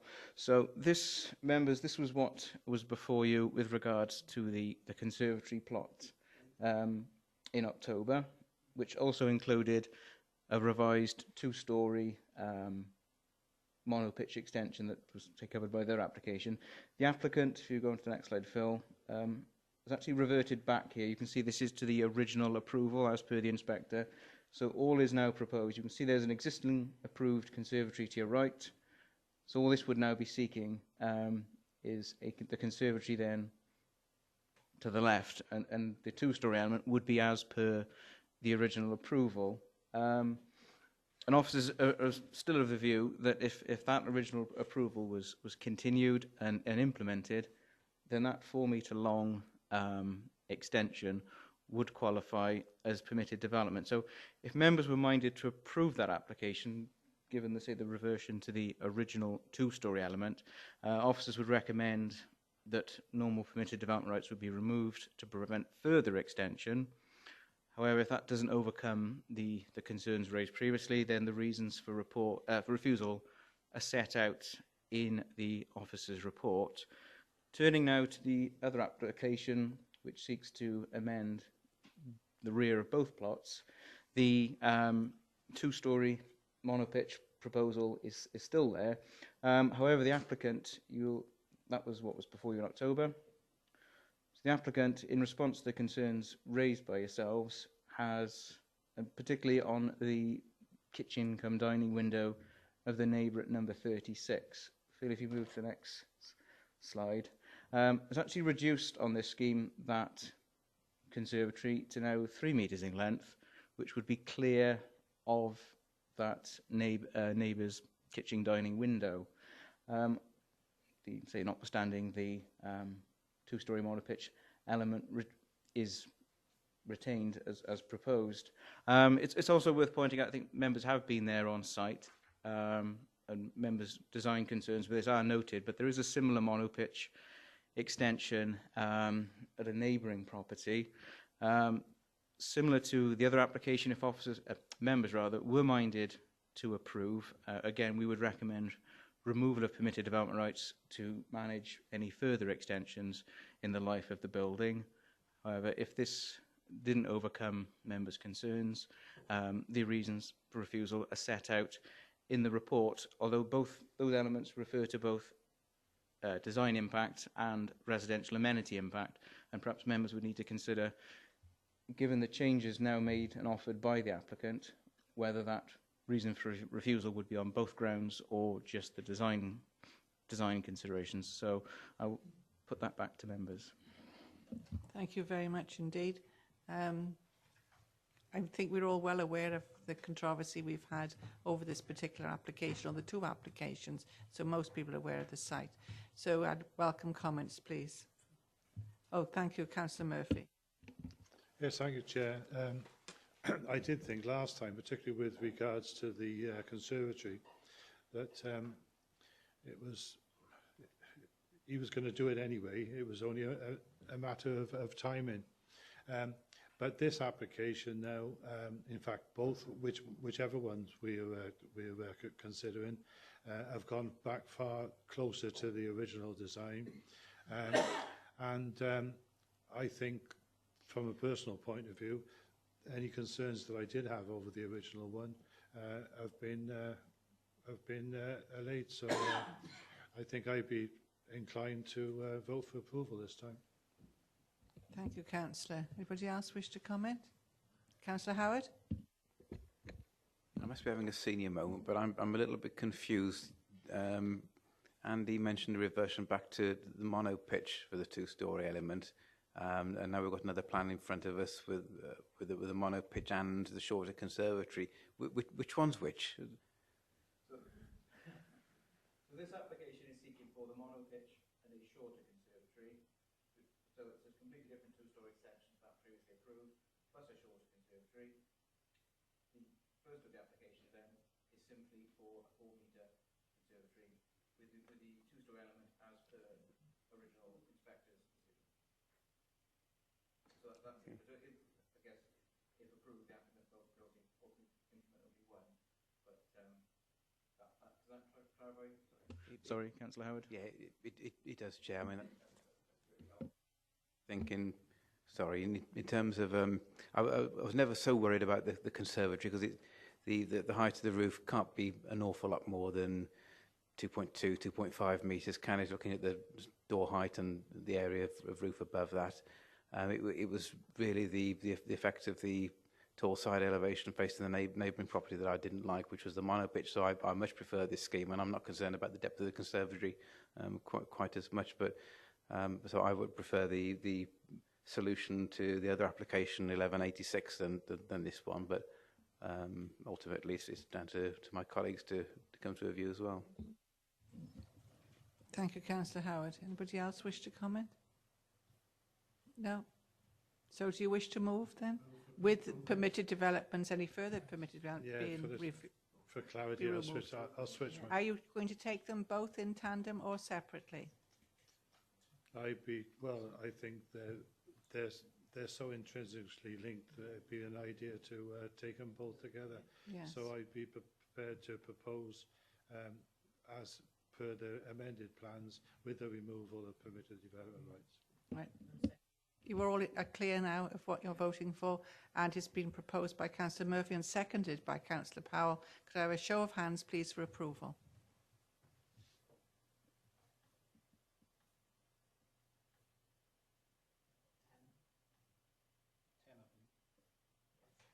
And those,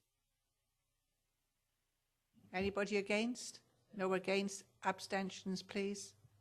3 abstentions. Right, thank you. So that application has been approved.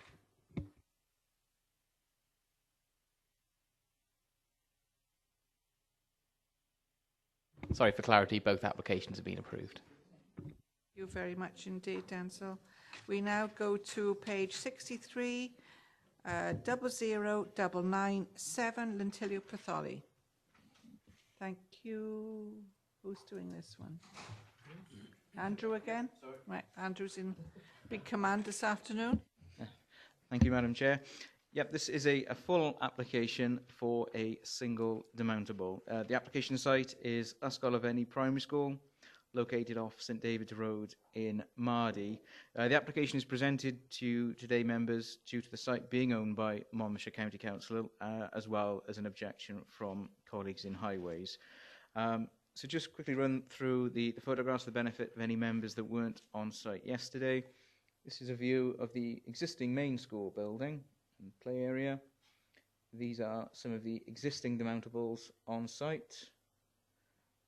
And that's the playground there, which would site the demountable. We'll show you on the plan the exact positioning shortly. That's again, so it would be in that far corner, adjacent to an existing demountable that would be located.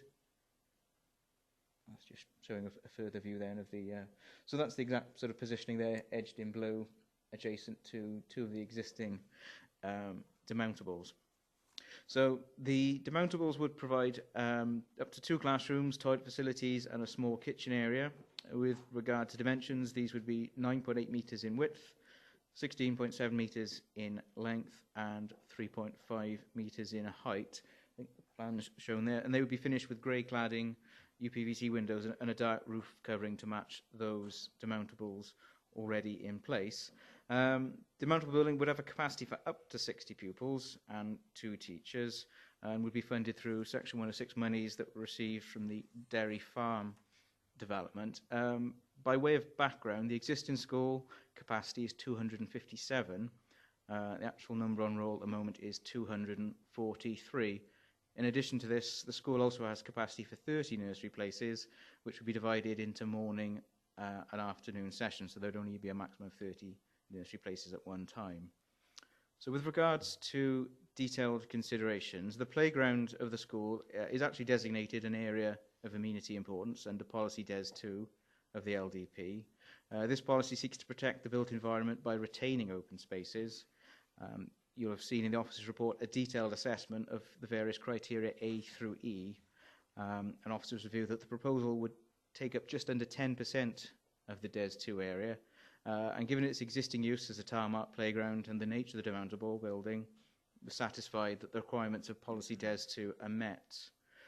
A key consideration with this application has been highway safety. The proposal does not include any additional parking provision or drop-off facilities, and accordingly objections have been received from the council's highway engineer, as I stated earlier, the community council and a single resident on this matter.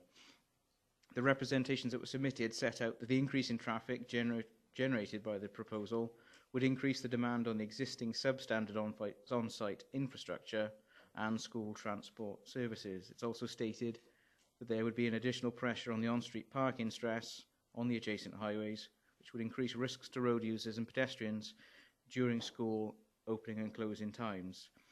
In response to this, officers have liaised closely with the Education Department, and whilst it's physically not possible to provide further parking or drop-off places, there are a number of mitigating considerations that officers have carefully weighed up.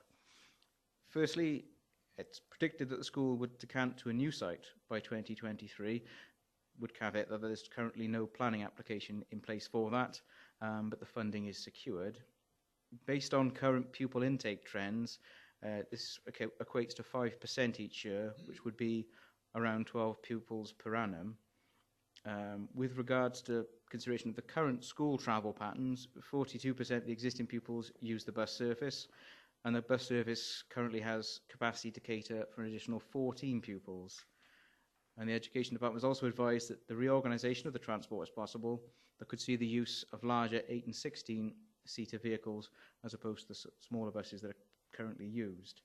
It's also reasonable to assume that some of the pupils, as they do, will walk to the school, given its excellent location and pedestrian links. And finally, as you'll have seen in the officer's report, a traffic management plan condition is also proposed. The building itself, in terms of its visual impacts, is considered to be acceptable. It would mirror the scale and appearance of the existing demountables on site. It's well contained within the school site. Officers are satisfied that it meets the requirements of Policy DES 1. In terms of neighbour amenity impact, the proposed demountable is approximately 23 metres from the nearest property at Gwent Place and over 60 metres from the closest property at Dana Dairy, and therefore the proposal would meet the criteria set out in Policy EP1.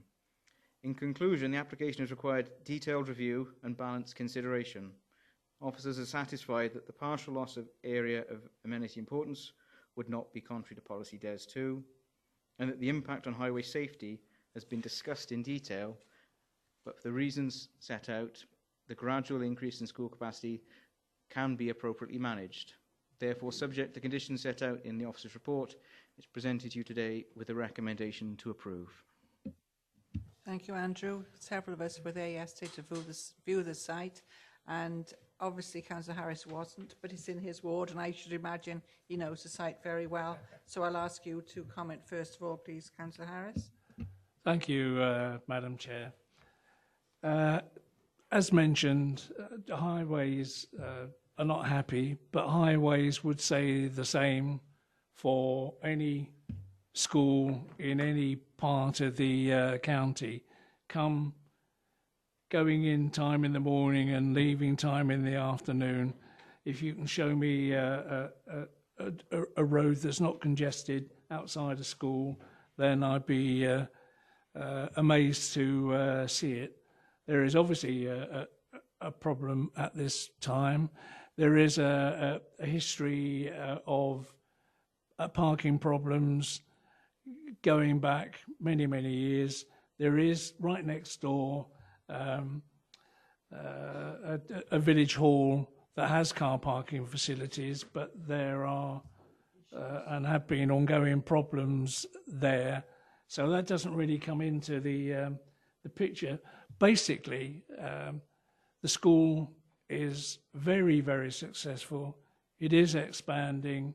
It needs the extra room.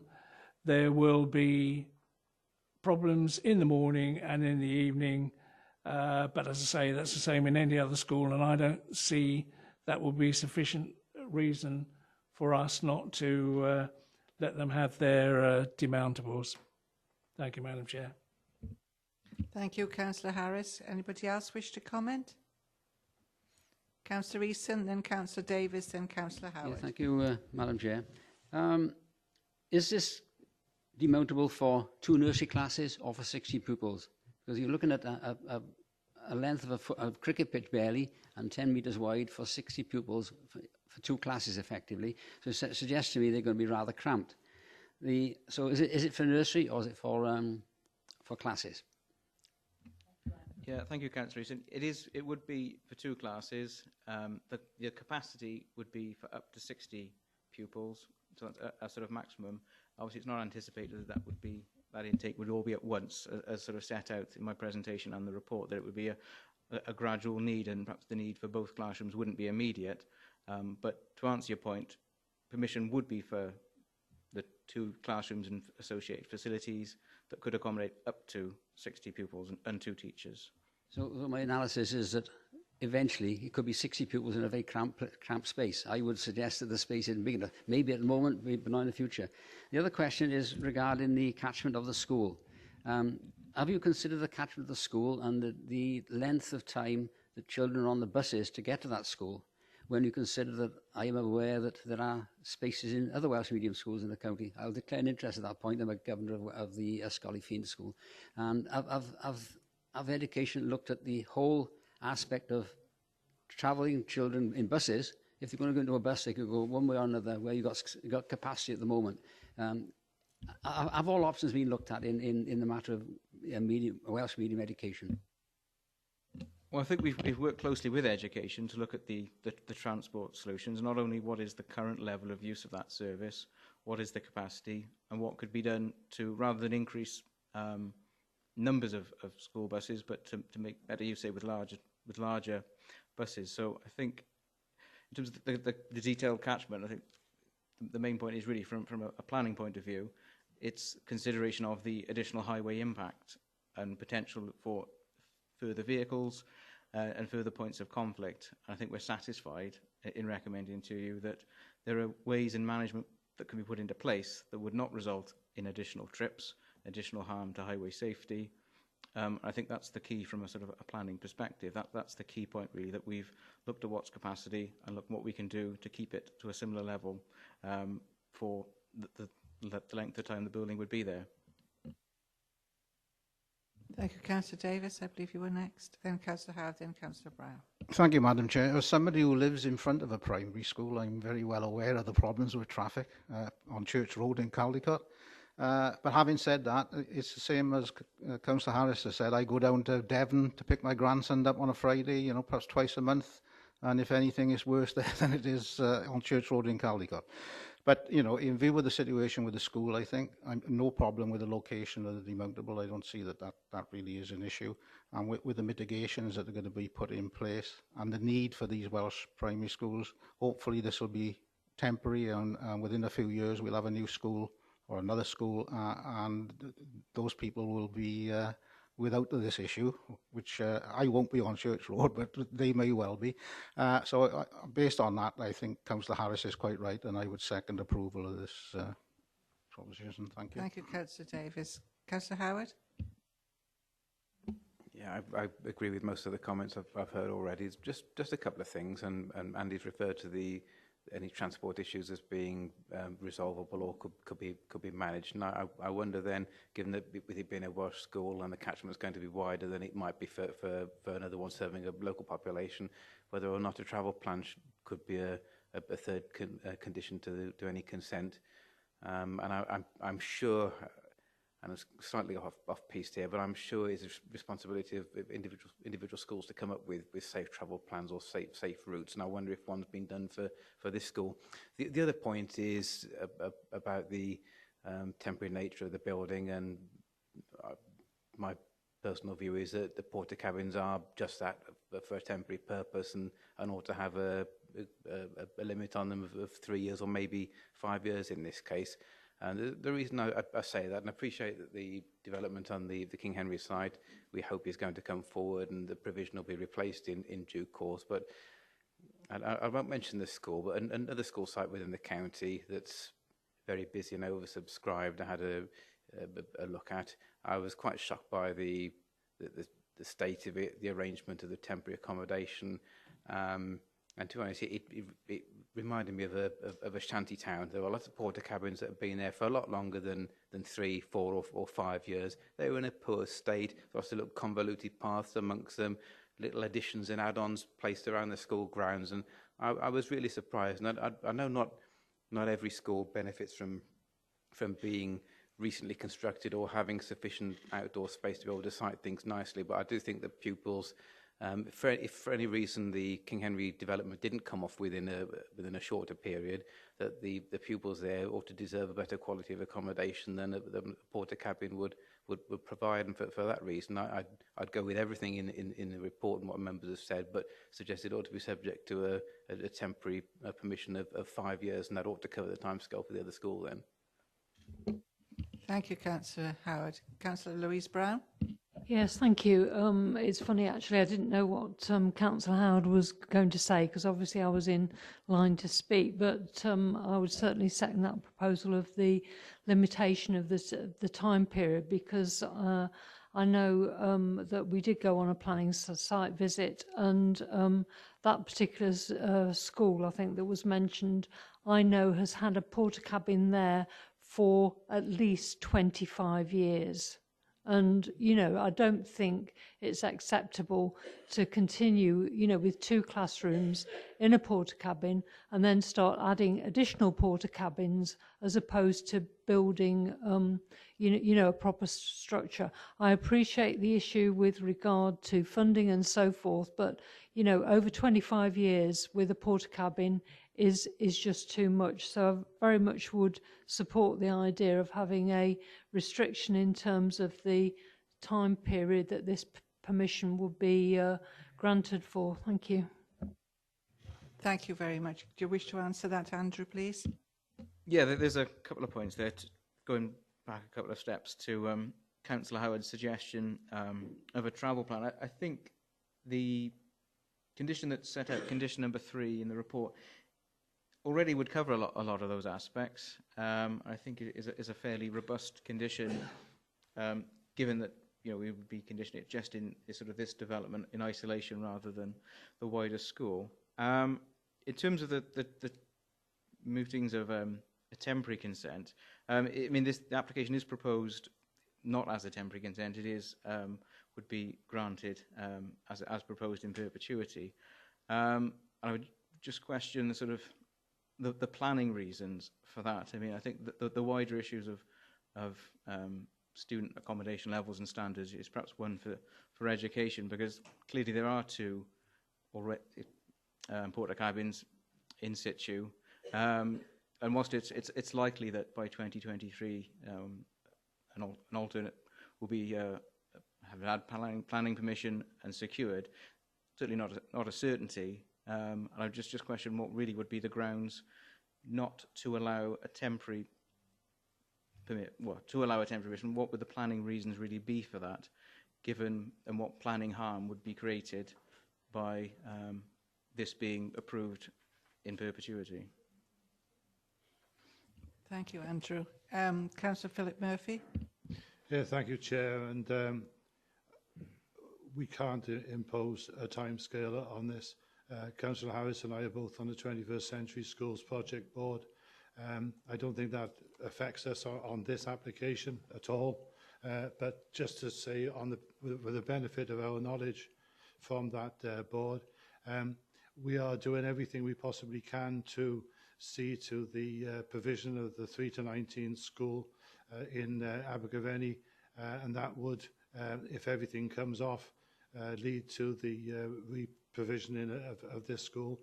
But we cannot make a decision here that preempts any decisions made throughout that process. So I think it's entirely inappropriate to put a timescale on this. It would tie hands, particularly when you consider that that 65% at least of the funding for the new project comes from Welsh Government, and we have to bear in mind that we're not masters of our own destiny on that. So no, I can't support a timescale, particularly in view of the ongoing possibilities for that school. Thank you, Councillor Murphy. Councillor Harris, I wish to ask you now. Thank you, Chair. Two things. Could you go back to the plan view? First of all, believe it or not, that school building is only 10 years old. It was rebuilt on exactly the same footprint of the one that was falling apart when Derry View was built. So if it's that deteriorated, I'm quite surprised. The important thing is, if you look in the bottom right-hand corner, you can see there is what was the school caretaker's bungalow there. So that is obviously very close, and that's the entrance into the schoolyard there, and it's absolutely important. And I wasn't on the site visit, and I can't remember. I asked to get a white H painted there so the residents could have, if you like, a legal response to get in and out whenever they needed to, and in emergencies. Can anyone remember on the site visit if there was a white H painted on the on the ground in no? Okay. Well, it's important that should be addressed on this. I've asked for it to happen, and I can't remember if it has happened, but it is important that those residents in that bungalow who are elderly and may need to get out rapidly in an emergency have a means of legally saying, you are blocking my my entrance. So if that could be addressed on the planning application, that would be good. That's no longer anything to do with the school then, the bungalow that was a caretaker. The bungalow was the but it's not any it's longer. Not sold. Right, thank you. Mark, you wish to comment? Yeah, Madam Chair. I don't think that's part of this planning application per se, but if I can pick up that with Councillor Harris outside the meeting with my highways hat on, I'll follow that up. Right, I think we've deliberated enough over that. Anybody else want to comment? Councillor Sheila Murphy. Sheila Murphy. Sorry, I changed my Sheila name. Woodhouse, and then Councillor Howard. Thank you. Thank you, Chair.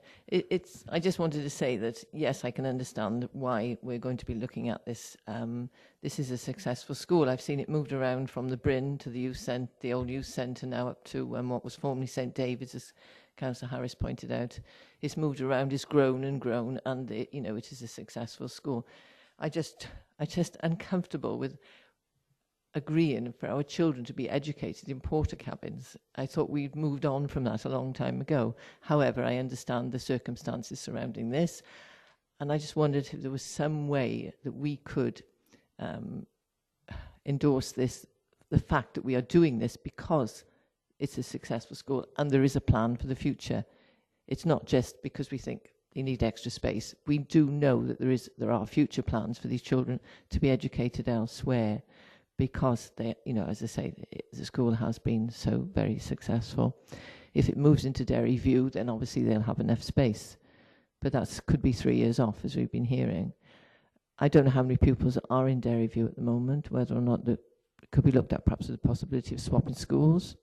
That may be a way around it, but I just wanted to point that out, that I would feel more comfortable, and I think others would, if we could just stress that these circumstances are slightly different to a normal application for a porter cabin in any other school. Thank you, Councillor Woodhouse. I believe Mark wishes to comment. No, Craig, sorry. Yeah, I just wanted to clarify that obviously what the application's for and trying to separate in terms of different departments of the council, really. I mean, that would be a matter for the Education Authority to determine if that accommodation is suitable to meet their needs to educate the pupils and if that environment is fit for purpose. I think as a planning committee, we have to be mindful that we're looking at that land use as to whether this construction of this demountable in this location is appropriate in terms of placemaking, highways, etc., and looking at that aspect of it. So, yes, I appreciate what Councillor Woodhouse is saying, and I think we should have those discussions as part of a council and speak to the Education Authority in terms of that. But here today, we're looking at the principle of whether the demountable is acceptable in that location and whether that is acceptable in planning terms. So I think it's just about drawing us together to make this decision, really. Okay, thank you. Well, Councillor Harris, do you wish to move? Yes. Please, Madam Chair, yes. And do you have a seconder? Seconded by Councillor Higginson. Show of hands for approval, please.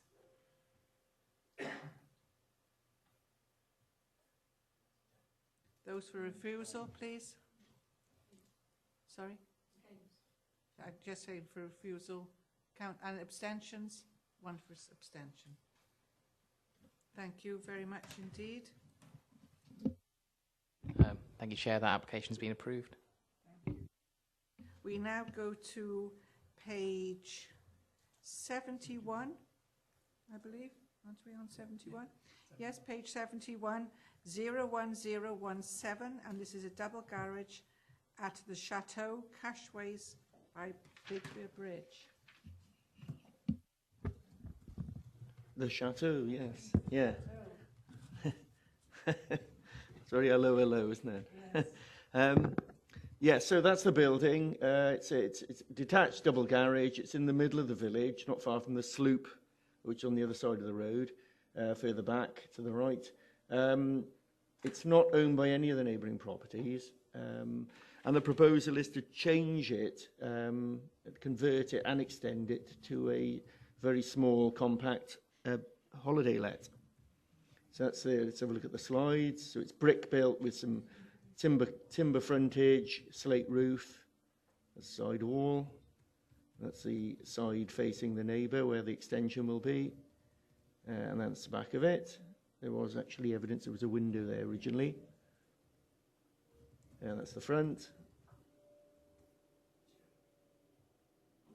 So that's the the existing building, and then that's the proposal. So it would have louvered front to give some privacy to the front, which would then there'd be a whole picture window behind that. There'd be some small roof lights, and there'd be a window at the back, giving light into the space at the front, at the back, sorry, of the property. So looking at it in plan view, it would just be an open living space with a small kitchen, the bed area. They could even have a fold-out bed there, and then a very small shower room separate to that towards the back of the property. Outside there'd be a seating area with a bin store, a small planting area, and room for it to park one car in front of the property over to the left-hand side of the frontage. So, sorry if I leave it on that. So this proposal is supported by our policies for tourist development. It wouldn't harm the conservation area. In fact, it would arguably improve the property because it's fairly undistinguished at the moment. It would have slate roof and brick walls, and the little lean-to expansion would be of brick.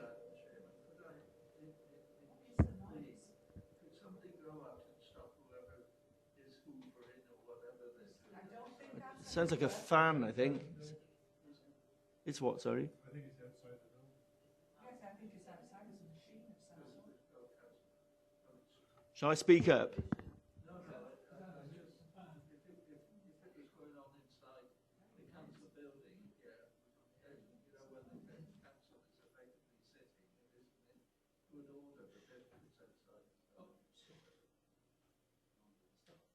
Sounds of it slowing down.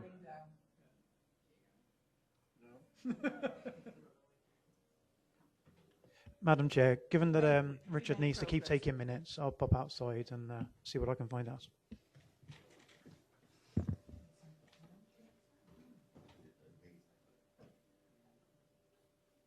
Shall I carry on? Shall I carry on in a louder voice? I think we'll carry on. Can you hear me, David?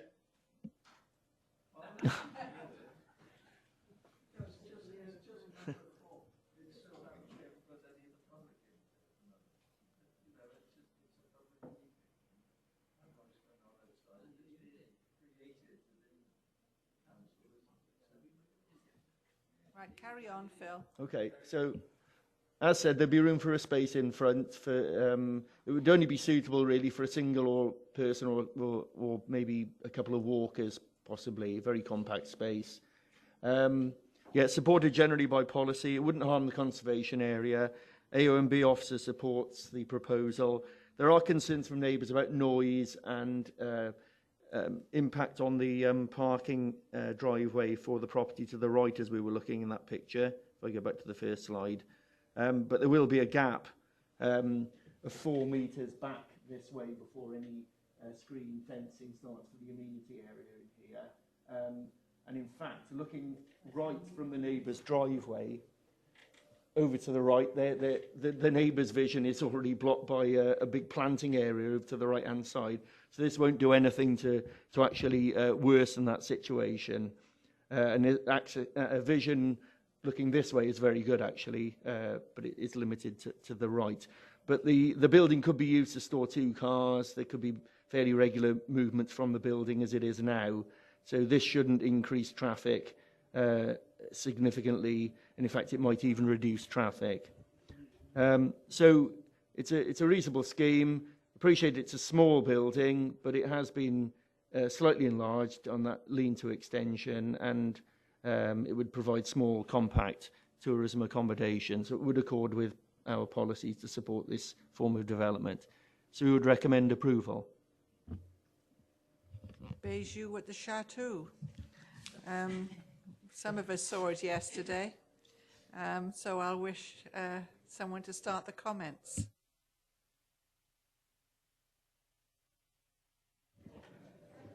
Yes, Councillor Webb.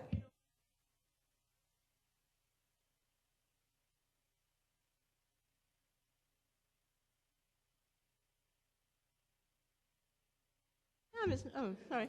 It's supported by our policies. He's mentioned that 3 times, I think. So what can we say? We made the policies, so we therefore have to support them. I'm a bit concerned about it. The Community Council haven't exactly been helpful either, have they? They say no councillor could imagine it as a desirable holiday let.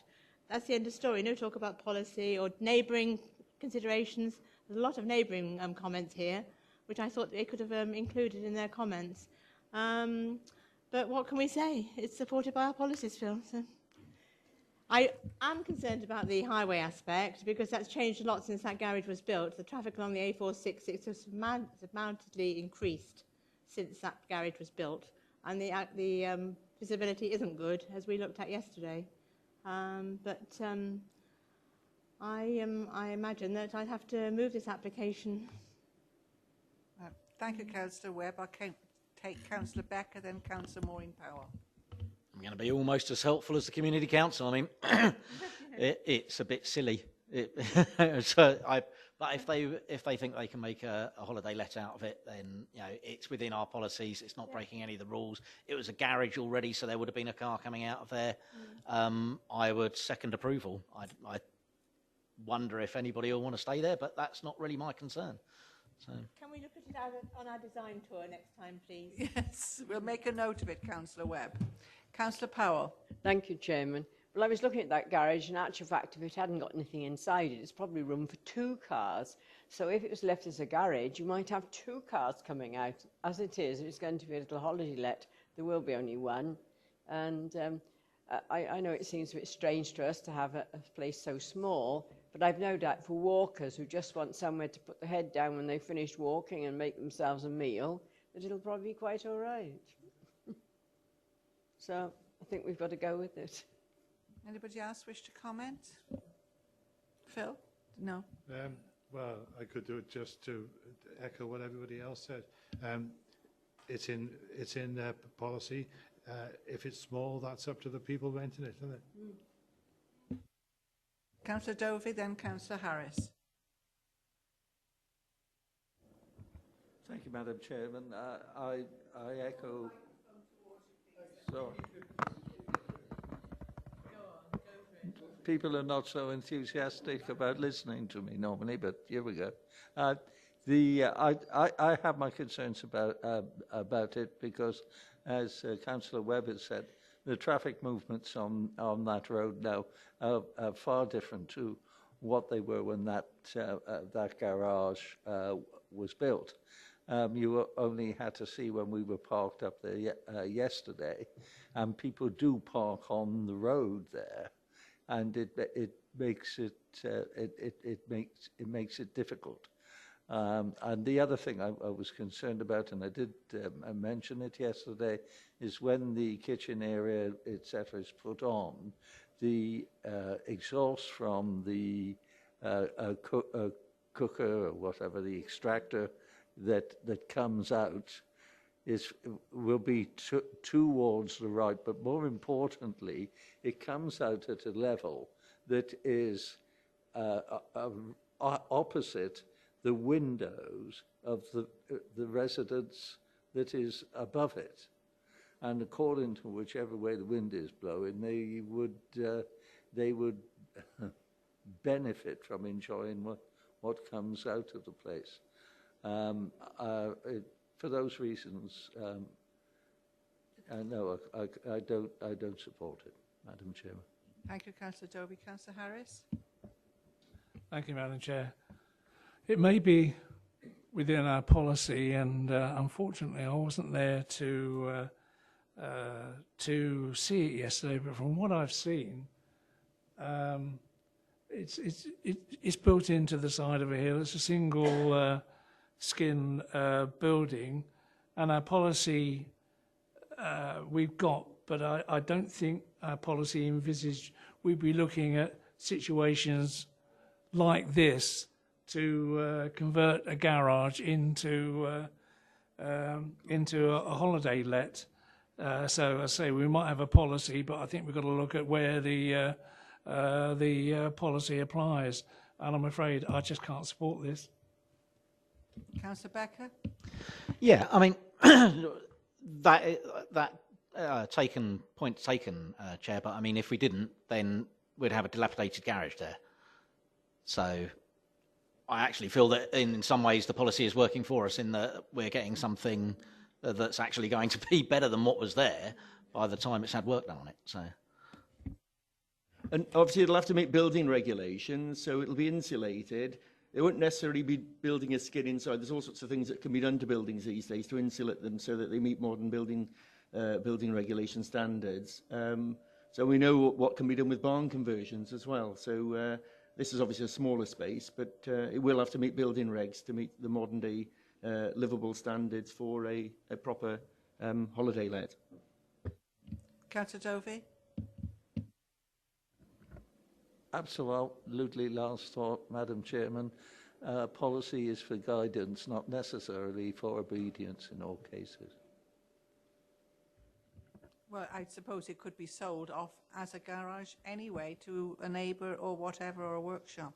But I just find it rather ironic that we may be getting a lot of these small garages before us with something like that. But I'll ask Councillor Anne Webb to move, please.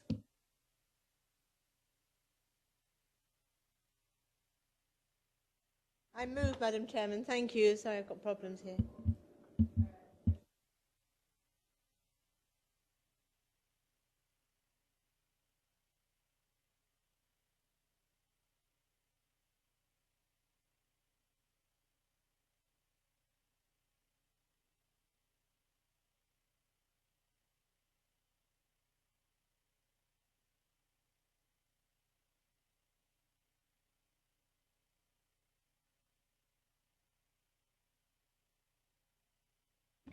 So that motion's been approved.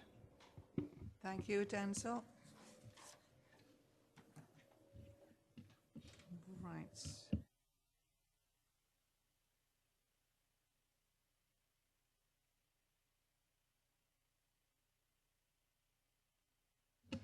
Yes, thank you, Madam Chair. This is a household application for a proposed first floor extension to provide one additional bedroom.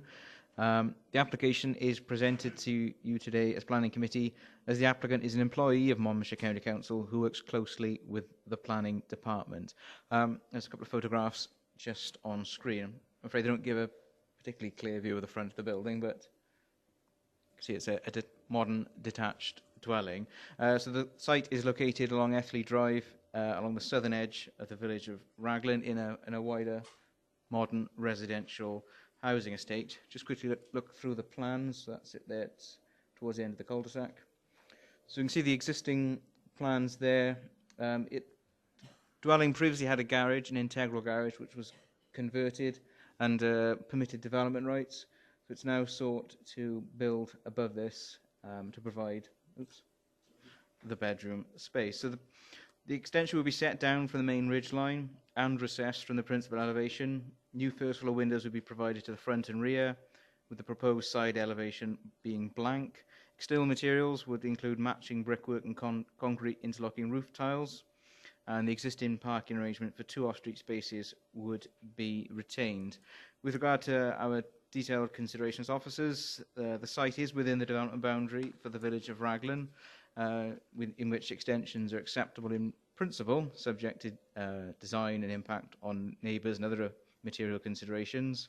In terms of visual impact, as noted, the proposed extension is set back and down from the front elevation and the ridge, and given this drop, it breaks up the massing of the building and does distinguish it as an extension, and therefore officers are satisfied that this accords with policy DES 1.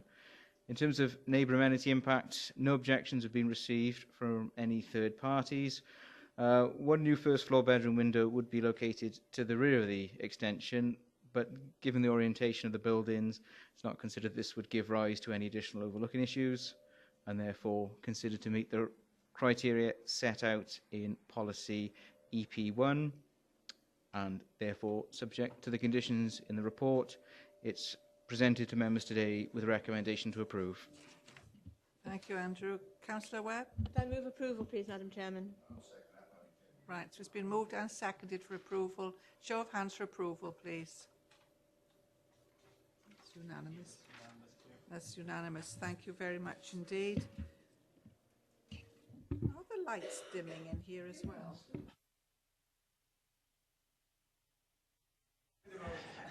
Madam Chair, I've sought some assistance in terms of the works on the roof, so someone's looking into it to ask them to have a ceasefire for the duration of the meeting. They're messaging me to let me know how they get on. The lighting, I don't know what's going on there. Well, this happens in full council. It'll be a short meeting. We now go to Abergavenny. We better press on in case we have no lighting whatsoever. 01327, and this is Hereford Road, Abergavenny, Abergavenny Fire Station. Thank you, Chair. This was one we looked at yesterday. That's the existing demountable building that the police have offices in at the back of the fire station. That's a view of the building looking towards the back of the fire station. So it's behind Hereford Road. You can't see the demountable from Hereford Road itself. It's only visible to some of the nearby neighbouring properties, the dwellings, which are shown there. That's an area of landscaping that's to be removed to create more hard standing, because the demountables are going to take up some of the hard standing practice area for the fire service, so that area has to come out. Having said that, it's only a very small landscaped area, and it's behind a 2-metre high screen wall, so it doesn't add particular value to the street scene or the wider area. And the actual location of the proposed storage area will go in that gap there at the end of the other existing demountable. So it'll go in there.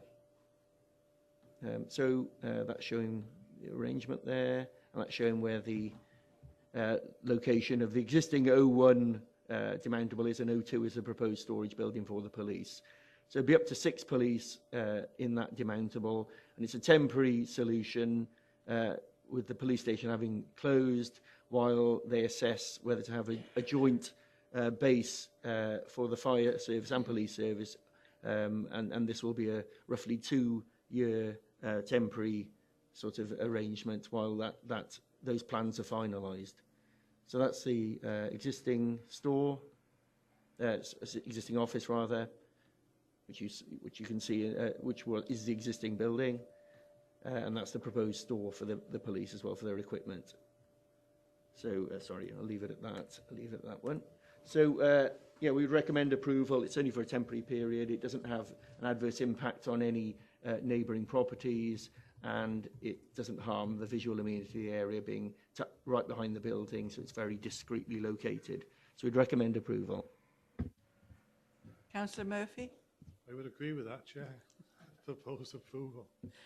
Do you have a second, unless there's more discussions needed? And you're seconded by Maureen Powell. I think most of us would agree because it's temporary. Could I have a show of hands for approval, please?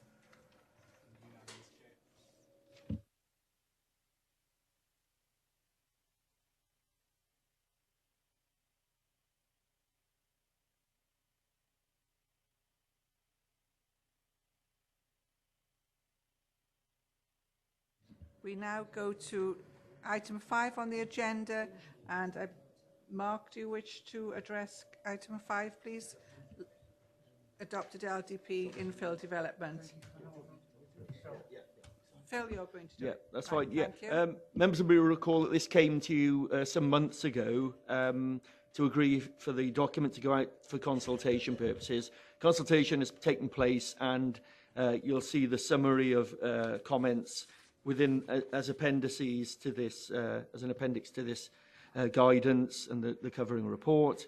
So we've taken into account all the pertinent comments and adapted the guidance to reflect those, including additional diagrams, for instance, to describe backland development relationships, etc. So we think it's a good document now, and we'd recommend that members endorse it to go forward for individual cabinet member approval towards the end of this month, or stroke early next month. Thank you. Right, thank you.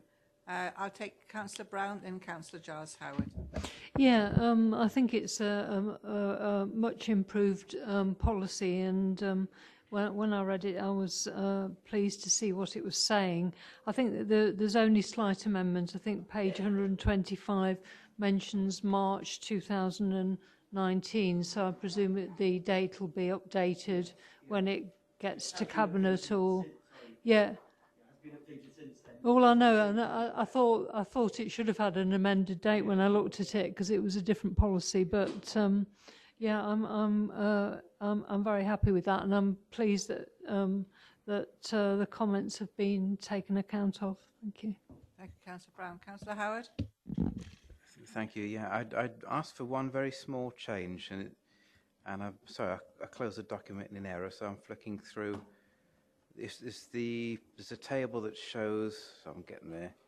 Here we are. It's on page 128 of the bundle and page 2 of the SPG itself, and it's box 1 that shows the typical types of infill development. I see that a third illustration has been provided for urban backland sites, but what I'd suggest is that that box ought to include a corner site, such as that replicated in 6.8. So I'm flicking down here on page 11. So sketch 5 shows a corner site.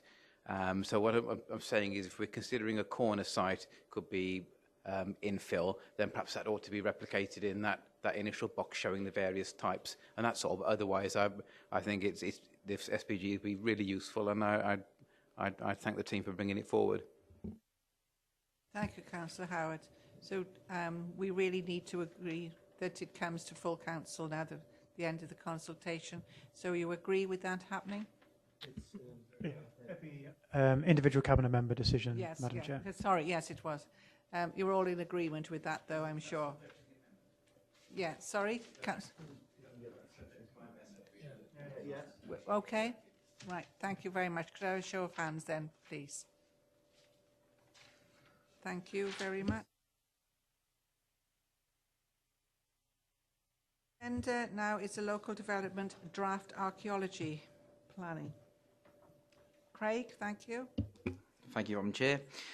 Yes, we've got individual cabinet member decision to go on consultation on this document on the 18th of November. So we're going out on consultation until roughly the 5th of December. The report is before the planning committee today to look at looking at developing a planning advice note regarding archaeology. So as you can see in the report, archaeology is a material planning consideration when considering development in Monmouthshire. This document will outline what our archaeologically sensitive areas are. The report and the advice note do outline some extensions to some existing archaeological sensitive areas. These are namely in Monmouth, Trellick and Abergavenny, and the report and the advice note outlines where these extensions are. These extensions have been developed in relation with collaboration with Glamorgan Gwent Archaeological Trust, where they've gathered data and evidence over the years with developments, and they want to extend these areas because they do feel that there are some historic remains being found in those locations, so they do feel they should be extended. There's also a new ASA proposed within the Tinton area.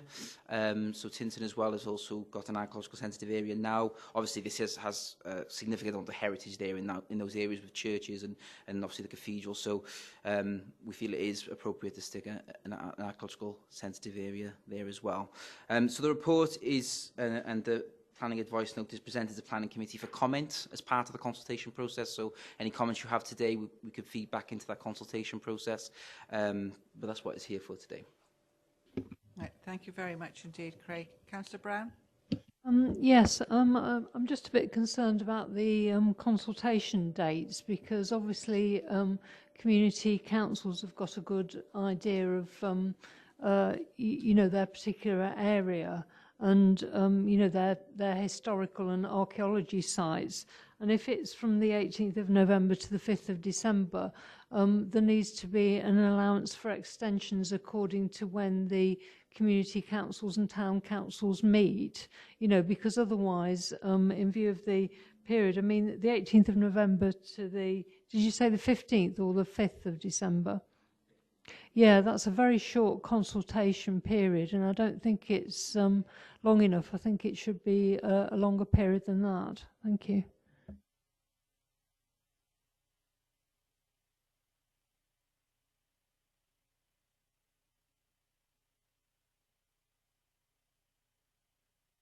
Yeah, we can do 6 weeks, so that's fine. Presumably there will be a possibility of extension, because sometimes community councils or meet monthly, and it depends on where it is in their cycle. Thank you. Sorry, Shouldn't it? Sorry, Madam Chair. I think I've said the 5th, but I mean the 5th of January. So it is.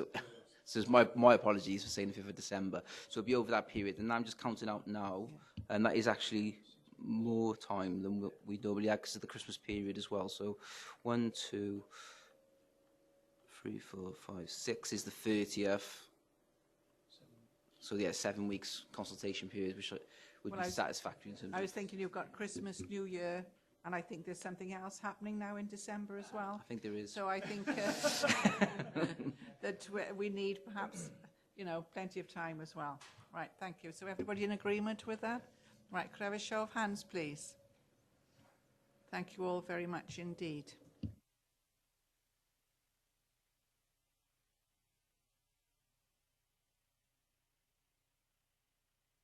We've got 1, 2 and lost one, I believe.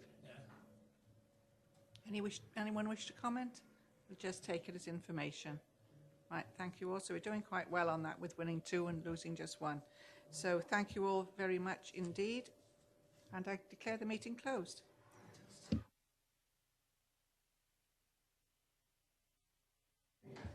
Hang on, please, a minute. Alan, I think Councillor Davis had to leave anyway, didn't you? So I'll let him, yeah. I do believe that we'll go into committee just for a while because Mark wishes to address the committee. Thank you. Councillor Davis, you've got to go, and Councillor Harris. Yeah.